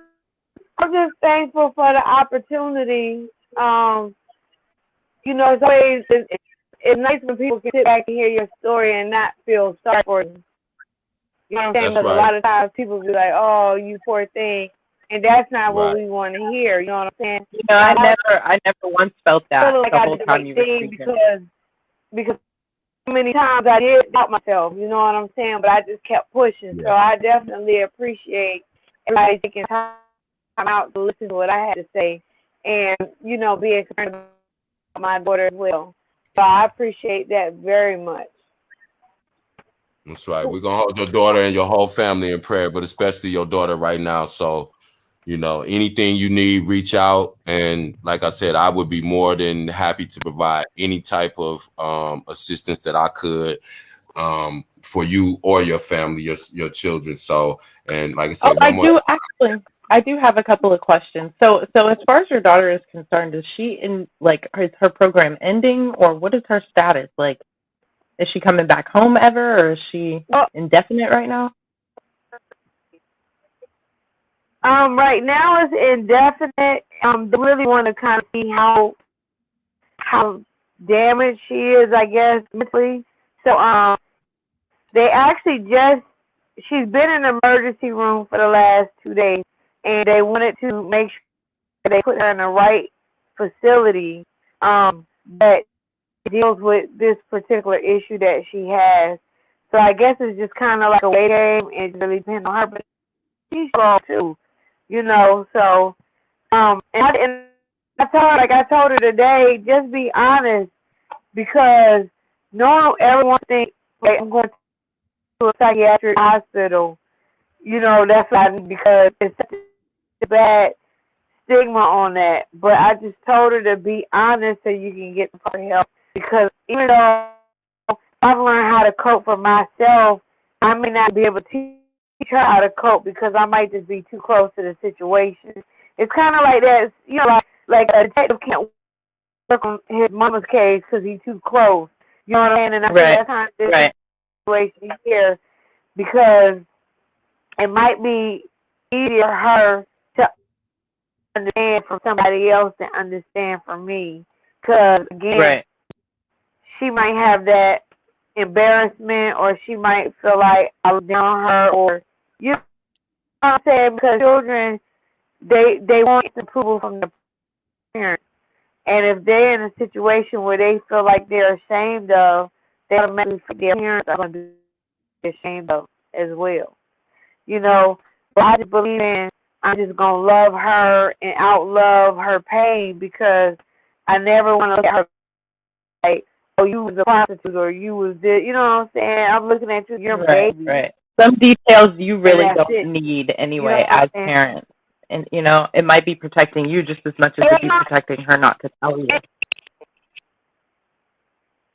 And you're right about that, because even some things that I'm finding out, I'm just like, oh my God. You know what I'm saying? Like, even though I went through a lot of things, it just hit different when it's your child, and you just like, oh my goodness.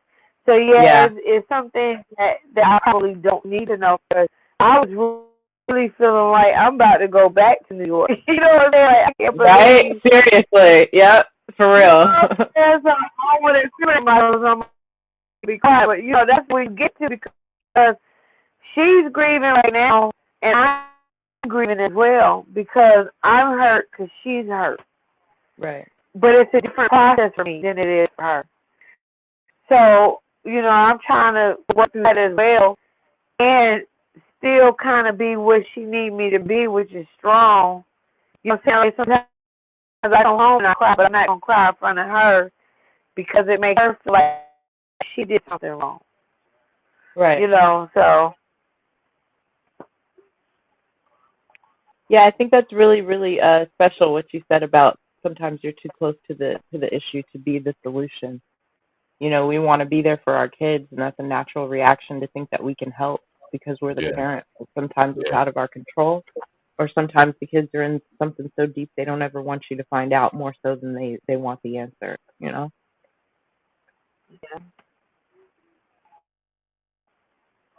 Well, good Google move. yeah, so I'm just Go ahead. No, go ahead.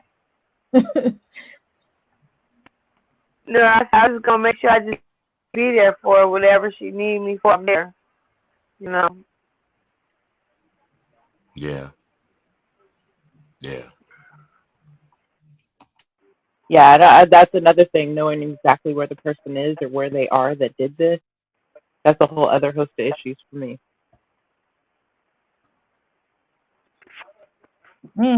Yeah, so we just but Could I ask one question real quick? it's gonna be I know that you Yes. said that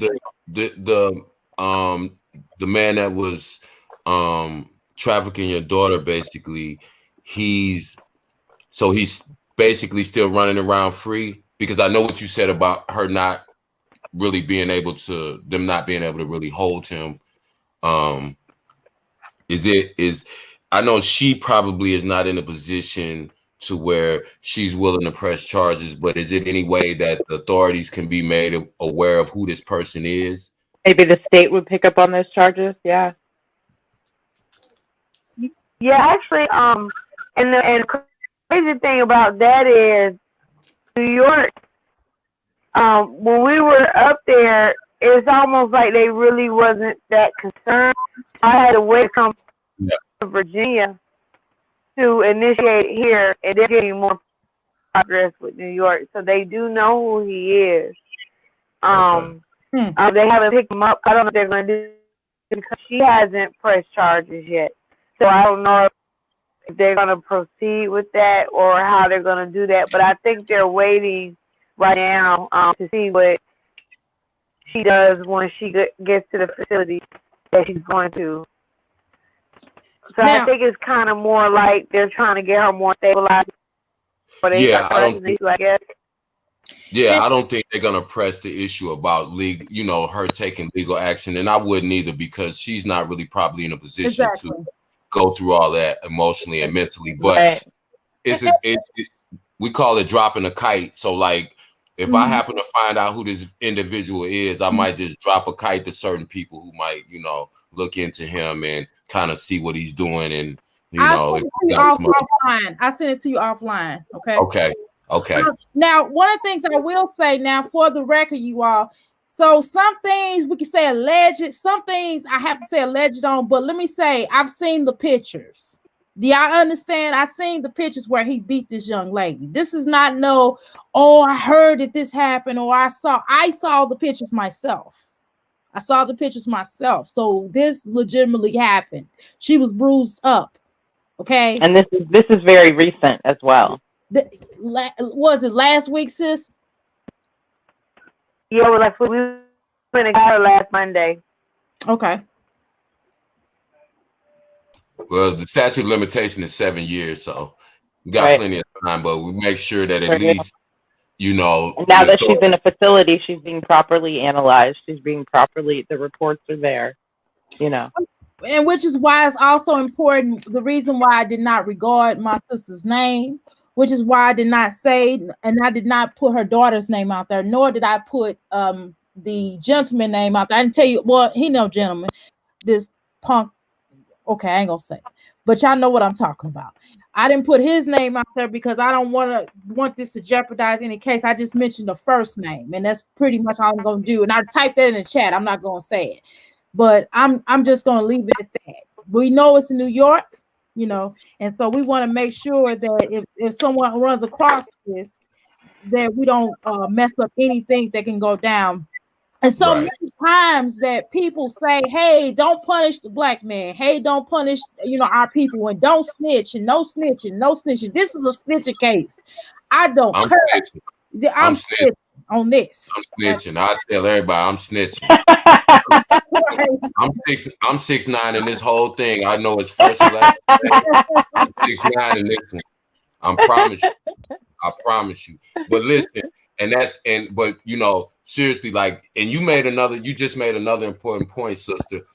Even though it's provable that this man is doing things illegal, one, is going to be hard for her, the sister that's speaking, to press charges. One, because her daughter's an adult. Yep. Two, because she lives in a different state. Yep. And probably first and most importantly is because the state of New York has such a big problem with sex trafficking. They don't want to deal with it. Right. They don't care. Yeah. They'll brush it to the side. Yeah. So, there have been stories done about their rape kits backing up so far that it puts people like there's no justice for victims. Yeah, it's and and that goes for rape and sexual assault victims as well. So, I'm gonna, like I said, I got enough information where I can make the proper authorities aware of who this individual is, what I believe he's doing, the evidence, of those things, and they'll check them out. If they check out rappers, they're gonna check out this dude too. So, especially if enough phone calls and emails come from the right people. It's not, it's who calls. It's not, so that quality, not quantity. Yeah, I have connections with people who are in government positions in my city who I know will make phone calls on my behalf, especially when they learn the details of this magnitude. Yeah, exactly. So trust and believe, like, he might be doing this little thing right now, but trust me, he's gonna be uncomfortable in a minute because I'm 6'9" in this one.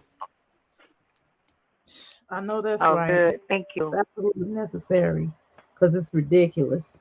And so many, so many of the predators, we scream white man this, white man that. Some of our predators are unfortunately in our community. That's right. And they can be men and women. Exactly. And sometimes in our families. That's what we don't talk about either.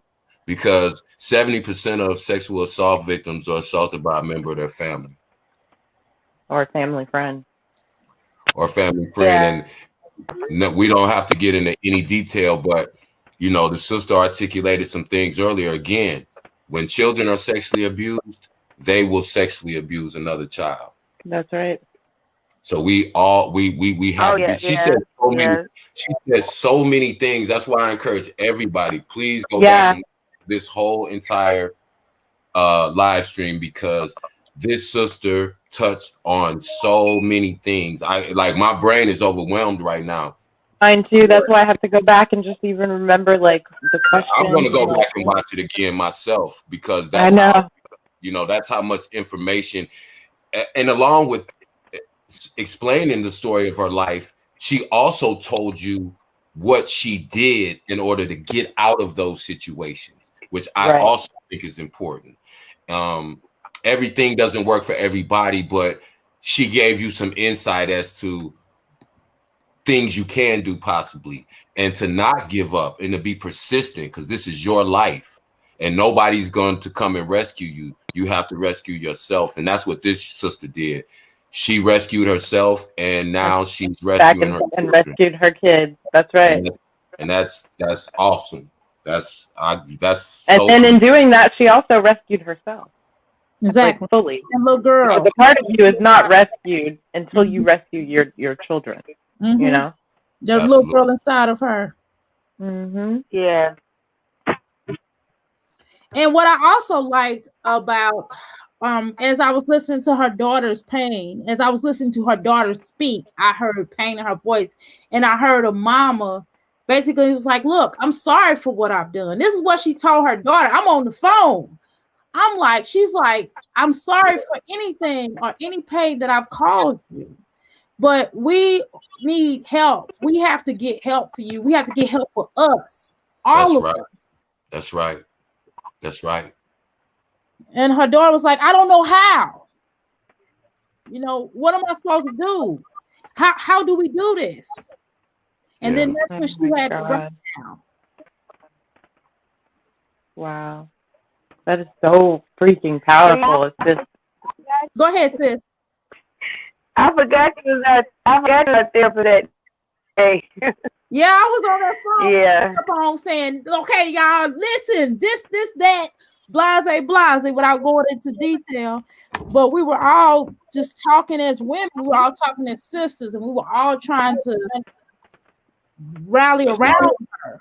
That's right. wow. And it was just how powerful her daughter, even her cries from her daughter, even the cries of the energy behind it, it was powerful. Even her convention, she was Yeah. like, "This, what am I supposed to do? I want to do it. I want help. I want to do this. I want to do that, but I don't know. I don't, Yeah. you know what I mean? Legitimately. Well, what am I supposed to do? You know, I tried to do this. I tried to meditate. That's not helping." I was like, look, I tried to meditate. I burned some sage. None of that's helping. What do I do? So, Wow. you know, like this, that. She's like, how? You know, And that's what most young women face. They don't, it's not that they don't want to do better, they just don't know what steps to take and how to, and that's why I said she explained so well the steps that she took, the process she had to go through emotionally, go through legally, go through with her children, trying to repair that Physically. relationship. All of those Physically, things yeah. are important. All of those things. Yeah. I don't. Oh, you know what I forgot to do at the beginning of the video? I apologize. I should have told people that this may trigger some of you all because I do have some people that just text me saying that they're triggered, and I'm sorry that you were triggered. But yeah, we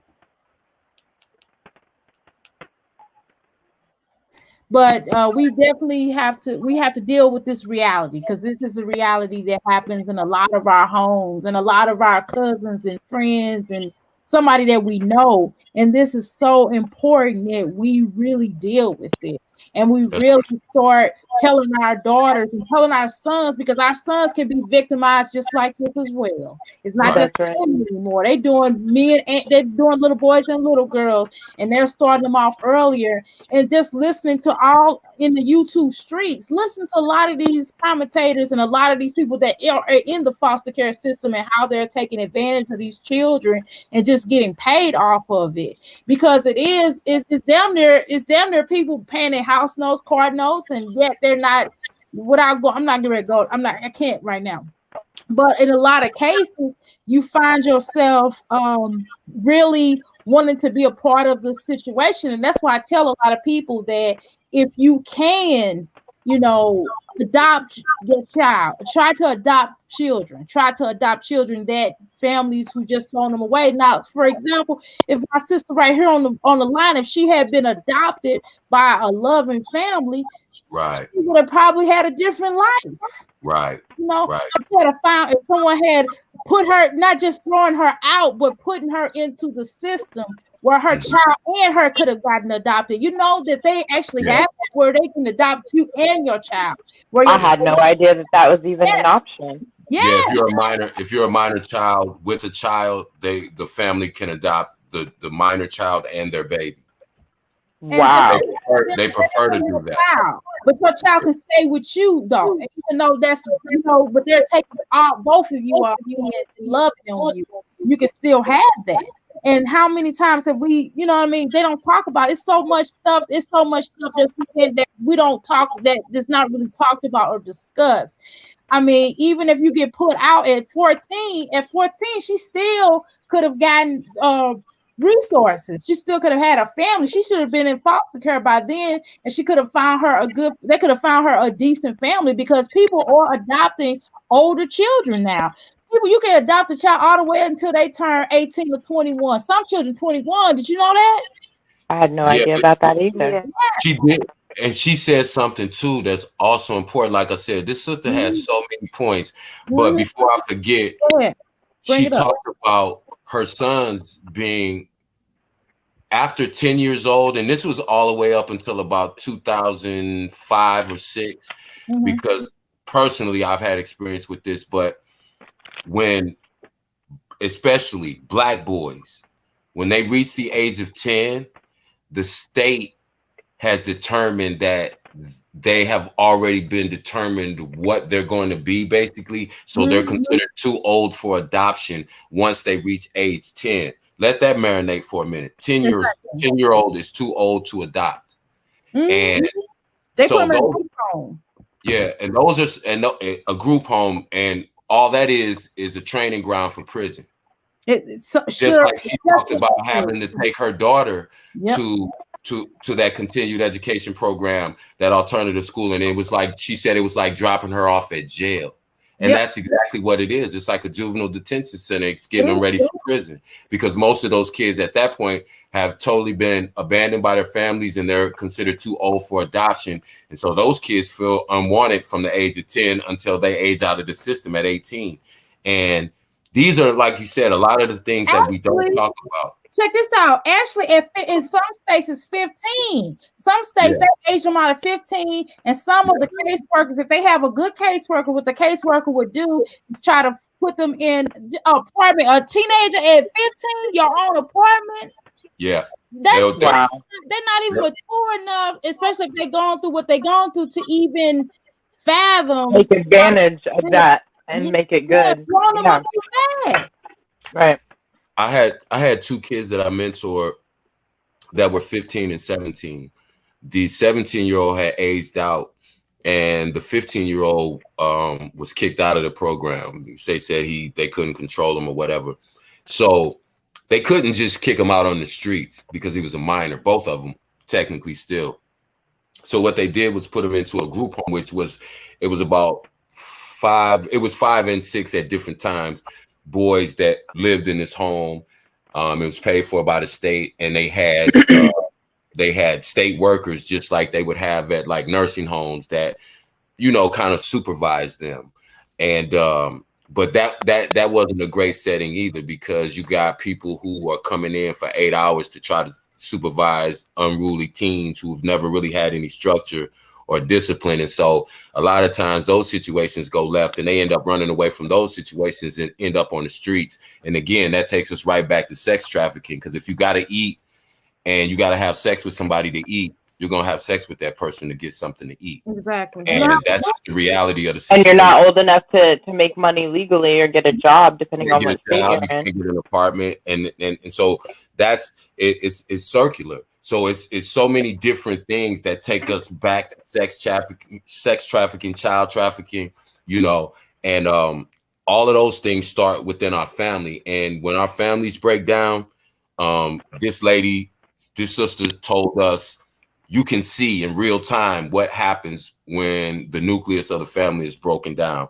Exactly. When it's a single parent home, when the mother is having problems, children are removed, they're put into the foster care system.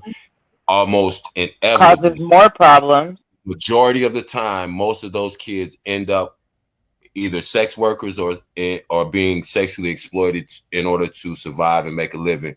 And so those things are not separate. Those things are exclusively related. Direct consequences, right? Yeah. So we just have to realize, like I said, it was so many great points that's why I said, again, for like the 10th time, go back and listen to every minute of this live stream, because this sister's story is not only powerful, the points that she made are so powerful. She gave applicable to anybody right now today. And that's anybody. She admitted, and she took responsibility, and even her children. Oh my God, even her children take responsibility. You should have, if y'all could have heard them on that phone, they took responsibility just for little stuff that they did when they. Who takes responsibility for stuff you do when you're 5 years old? You were 5. Do you understand? You were 5. I'm like, no. That's where the sister comes in. When she accepted responsibility for her wrongdoings, it made it easier for her children to do so. That's right. That's right. She was an example. She was an example. She just did what she did. She didn't tell them, hey, you need to forgive me because I'm sorry. She showed in her actions being there, being present. When her children jumping in a car with guns to go get her baby. I mean, even knowing to not say you were coming to throw off her pimp. Right. That's insane. Like, just the foresight and the introspection that has to. Exactly. I mean, you were doing stuff. I don't even know. I don't want to speak for you, but it almost seemed like you didn't even know why you were doing what you were doing when you were doing it. It just seemed like that's what needed to be done. Yeah, and that's true. Like, sometimes you just gotta move. Like you don't always have the opportunity to sit and outline what you're gonna do. Like, okay, you know how people like to sit down and plan stuff out and move. Right. Sometimes you don't have that, so you just gotta depend on instinct. Like, this is my child, right. I gotta go get her. You know, That's I don't know if y'all ever seen the movie The Wiz, right? You remember that movie The Wiz with Michael Jackson, Diana Ross, and all of them? Yeah. So that part was the Wiz, and he said, "I'll help you get home, but you gotta kill Evelina, the wicked witch, right?" And then so she like, "I ain't never killed nobody." She said, "I never even killed the bug," and she was at the hotel. She was sitting on the bed, and then everybody was like, "It's not that bad here. You could just stay here. You don't have to kill her." And she said, "You know what?" She said, "This is my home. I gotta go home. So I gotta do what I gotta do." And that scene kept playing in my head, like, even though the situation. And then when I took a shower, right, and I took a shower for about an hour. And when I was in the shower, I'm like, I might not ever take another shower again. You know what I'm saying? Like, I might not. My God. But I gotta do what I gotta do. You know what I'm saying? The whole time that scene was playing in my head. But I wasn't scared. Like, I just didn't have time to be scared. It was what I had to do. So I used to like Plies, right? Like, he did a song called Bushes. And in the song he talking about, you know, running up on some dudes, right? And he kept saying, "I'm in my monkey suit, so like I'm just about to put on my monkey suit," you know. I think in my head like I was like this gangster. I put on my monkey suit and I'm going to get my baby. You know what I'm saying? That's right. Yeah. That was that. So, that's right. but I'm gonna tell you, I'm not the same person that came home from New York that I was when I went. I can tell you that because just that whole situation changed a lot. You know what I'm saying? Like, now I'm even more. I've been fearless for a long time, right? But now I'm even more fearless. Like, oh no, you know what I'm saying? Like, things that I would take or, you know, kind of humble down on. I'm like, no, I don't have to no more. You know what I'm saying? I don't have to do that no more. Oh, it built your confidence. That's awesome. That's right. Yeah. Your motherly instinct kicked in, so that lets you know that regardless of whatever happened in the past, you equipped and what the state says. You're equipped with everything that you need to make sure that you can help your children and make their life better than it was, better than it has been. And that's the important thing. You know, nobody's perfect and no situation is perfect. And like I said, you took the hand that you were dealt and you made the best of that was given to you. And that's commendable because so many times, you know, like we all go through things and we can get overwhelmed. We can get overwhelmed by our circumstances, but just always having the foresight to be able to say, okay, how do I get out of this? And then actually take steps to do that. It seems like at every point in your life, you could have given up. You could have given up when your mother lost you and when you didn't know where to go. When you were saying you were 14 and got put out, and then now you're 16, got 2 babies, and then he left. And then the next man, you know, he's selling babies. And so at any point in your life, you could have given up. You could have laid down and just literally gave up. And you would have had every right to, honestly. There's a lot of people that would have heard that story and felt like, you know, that you were justified in giving up. But, you know, and Go ahead. know what? It's like even when I was dealing with depression, right? Because I dealt with depression my whole life. And so when people that don't deal with depression really don't know what it's like to deal with it. And so I say to explain to people, it's like trying to pick up this building and walk across the street with it. That's how hard it is to get out of bed sometimes.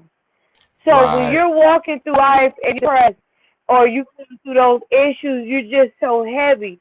But I'm going to tell you, right, one day I laid down and I said, I just don't want to feel this no more.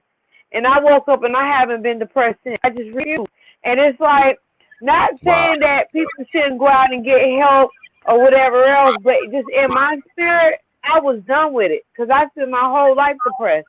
I just don't want to, I don't. Right, I don't want to go through my life and not be able to enjoy it. Because, see, what I didn't tell y'all, right, and it's going to be a real quick story. I was shy. I was shy until I was about 50 years old, right before I gave birth to my first child. And I'm going to tell you, right, I was so shy that I walked around with my head down. I didn't even want to look at nobody because I never wanted anybody to speak to me because I didn't want to speak back. So I was sitting at this lunch table. I had just started going to this school because my dad had moved us from Milwaukee, Wisconsin, right? So that was like a culture shock in itself. And so, you know, going from the suburbs to the hood, and I'm in this hood school, and I'm scared to death, and all these kids in these buildings. You know, our school was like 4 floors tall, which was huge to me. You know what I'm saying? So I was just barely making it through the day. So anyway, every day at lunch, I would sit at the very first table every day. So one day, I was sitting at lunch, and I had a brownie, and I was about to eat the brownie. So I took the fork, and I broke the brownie in half, and a roach egg popped out of the brownie.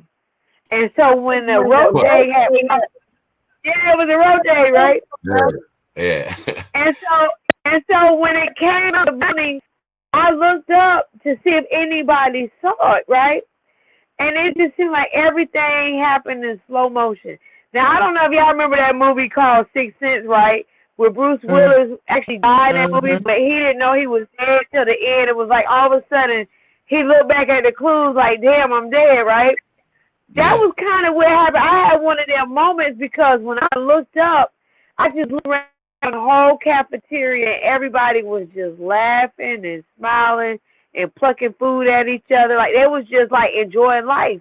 And here I was just in myself all the time.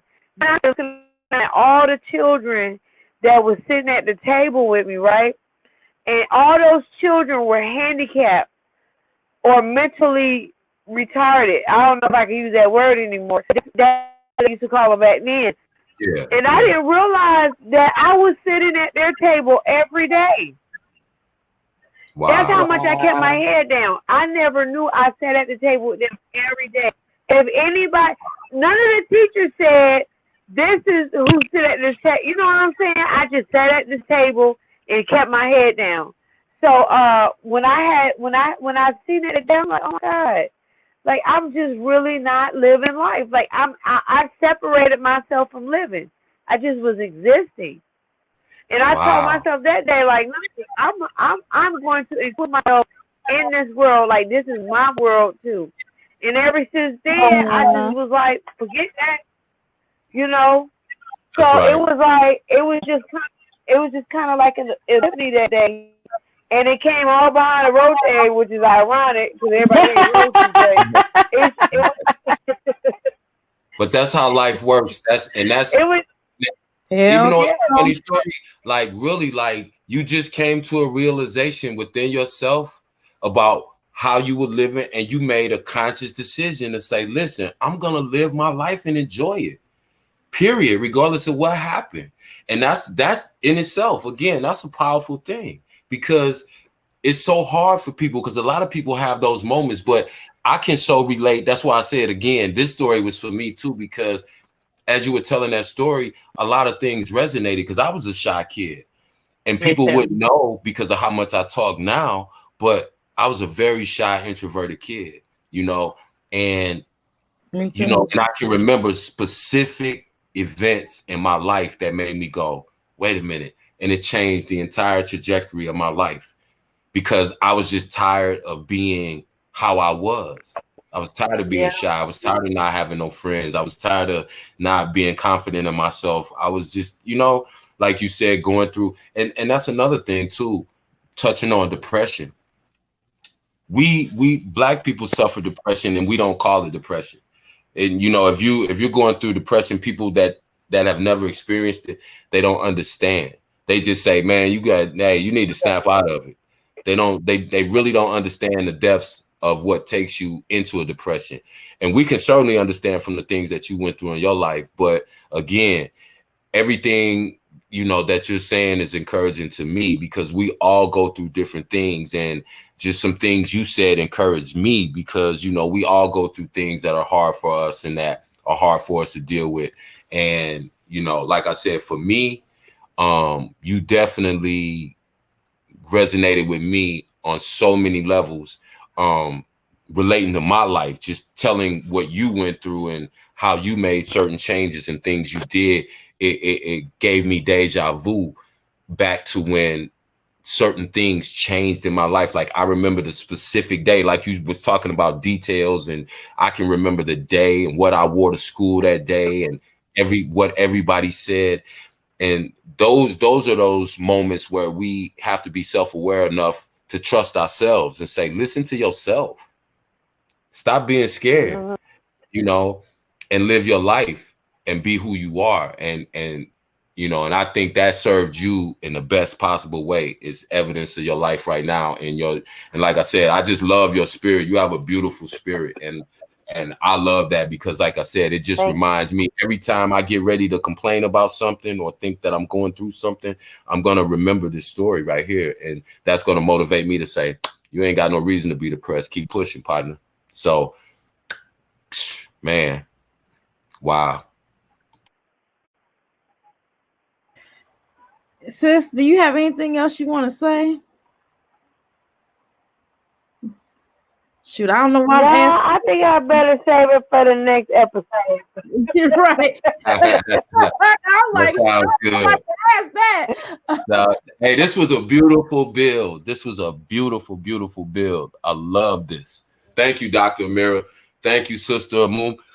I'm sorry. Yes, thank you, Dr. Amira, for having us for that. That was awesome.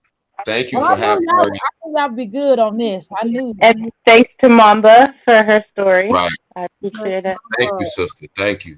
I'm like, Moon, what am I talking about? I was like, Mom, I'm looking right at her, Mama. You know, I'm like, man, what am I talking about? That's tired stuff. Now I'm all bright out. Watch when I lay down. I'm not gonna. And this son, I've been up 24 hours, y'all. Okay, so anyway, y'all, thank you so much. We're gonna do a part 2 with the sister, and hopefully we'll have her on as a guest, and hopefully this situation will definitely, especially get him arrested at least. If we can get that done, if we can get that sucker, I'm gonna say something. If we can get that sucker, that mother, that piece of, you know, Dr. Amira, behave. I know.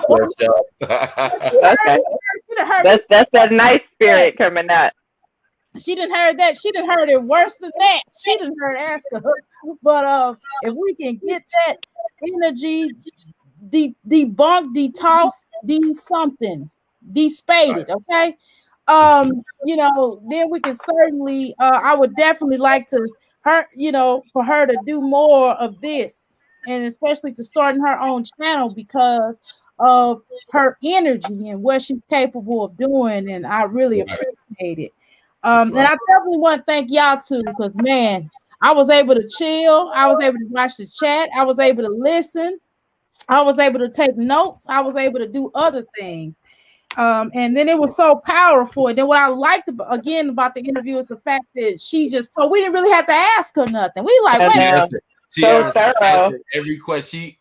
Every question that I had, she answered and explained it. That's why I said you told your story so beautifully, sister. You told it in chronological order. You gave just enough detail, and you just walked us all the way through everything. And it was just, that was, like I said, one of the best interviews that I've ever been a part of or even heard in my life. So again, thank you so much. Yeah, thank you very much. All right, y'all. I'm getting ready to go. You're welcome, sister.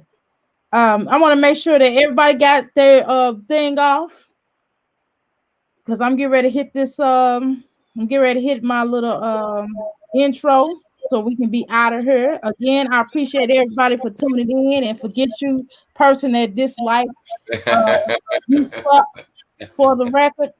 And I will stand beside that, because when somebody is telling their story, or let it be Nature Boy, somebody sitting up here telling Nature Boy, you'll like, I would have had 10, 20,000 likes up in here, and that's some bullshit. I'm gonna tell you, I'm gonna express how I feel. Now, y'all are like that Nature Boy nut. Y'all are like that idiot. He's a dumbass. And y'all sit up there and like him. And y'all are big up some of these nasty energies, these vampires, blood sucking son of a bitches. I said, but y'all gonna just like my video. I'm heated. Anywho. That's a good note to end on. I can't wait for part 2. And we're gonna have good audio. Thank you for bearing through with the audio. Exactly. But yeah, we're gonna have a good show. I appreciate it again. Thank you, Dr. Mira. I'm out. Yeah. All right, hold on, y'all. Wait a minute. Hold on, let me hit my thing, y'all. Hold on, let me hit my thing. I gotta hit my thing now. Don't leave now. I gotta hear your intro. I like your intro. My intro, y'all. Wait a minute. You're watching Dr. Amira Sankofa Kwele live.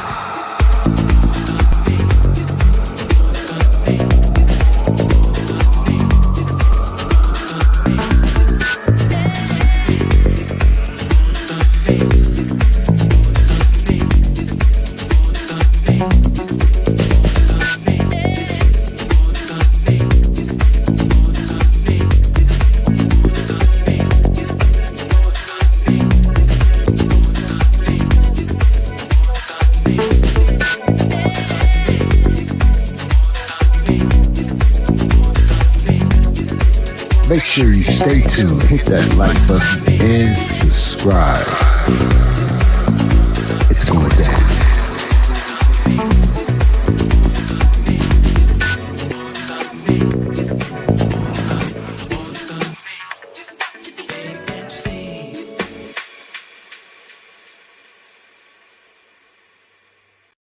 Death is a multi-billion-dollar industry.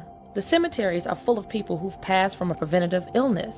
With the correct approach, you not only extend your chances of preserving your life, but you will improve the quality of your life with a natural approach. The earth provides energy healing herbs for the benefit of mankind.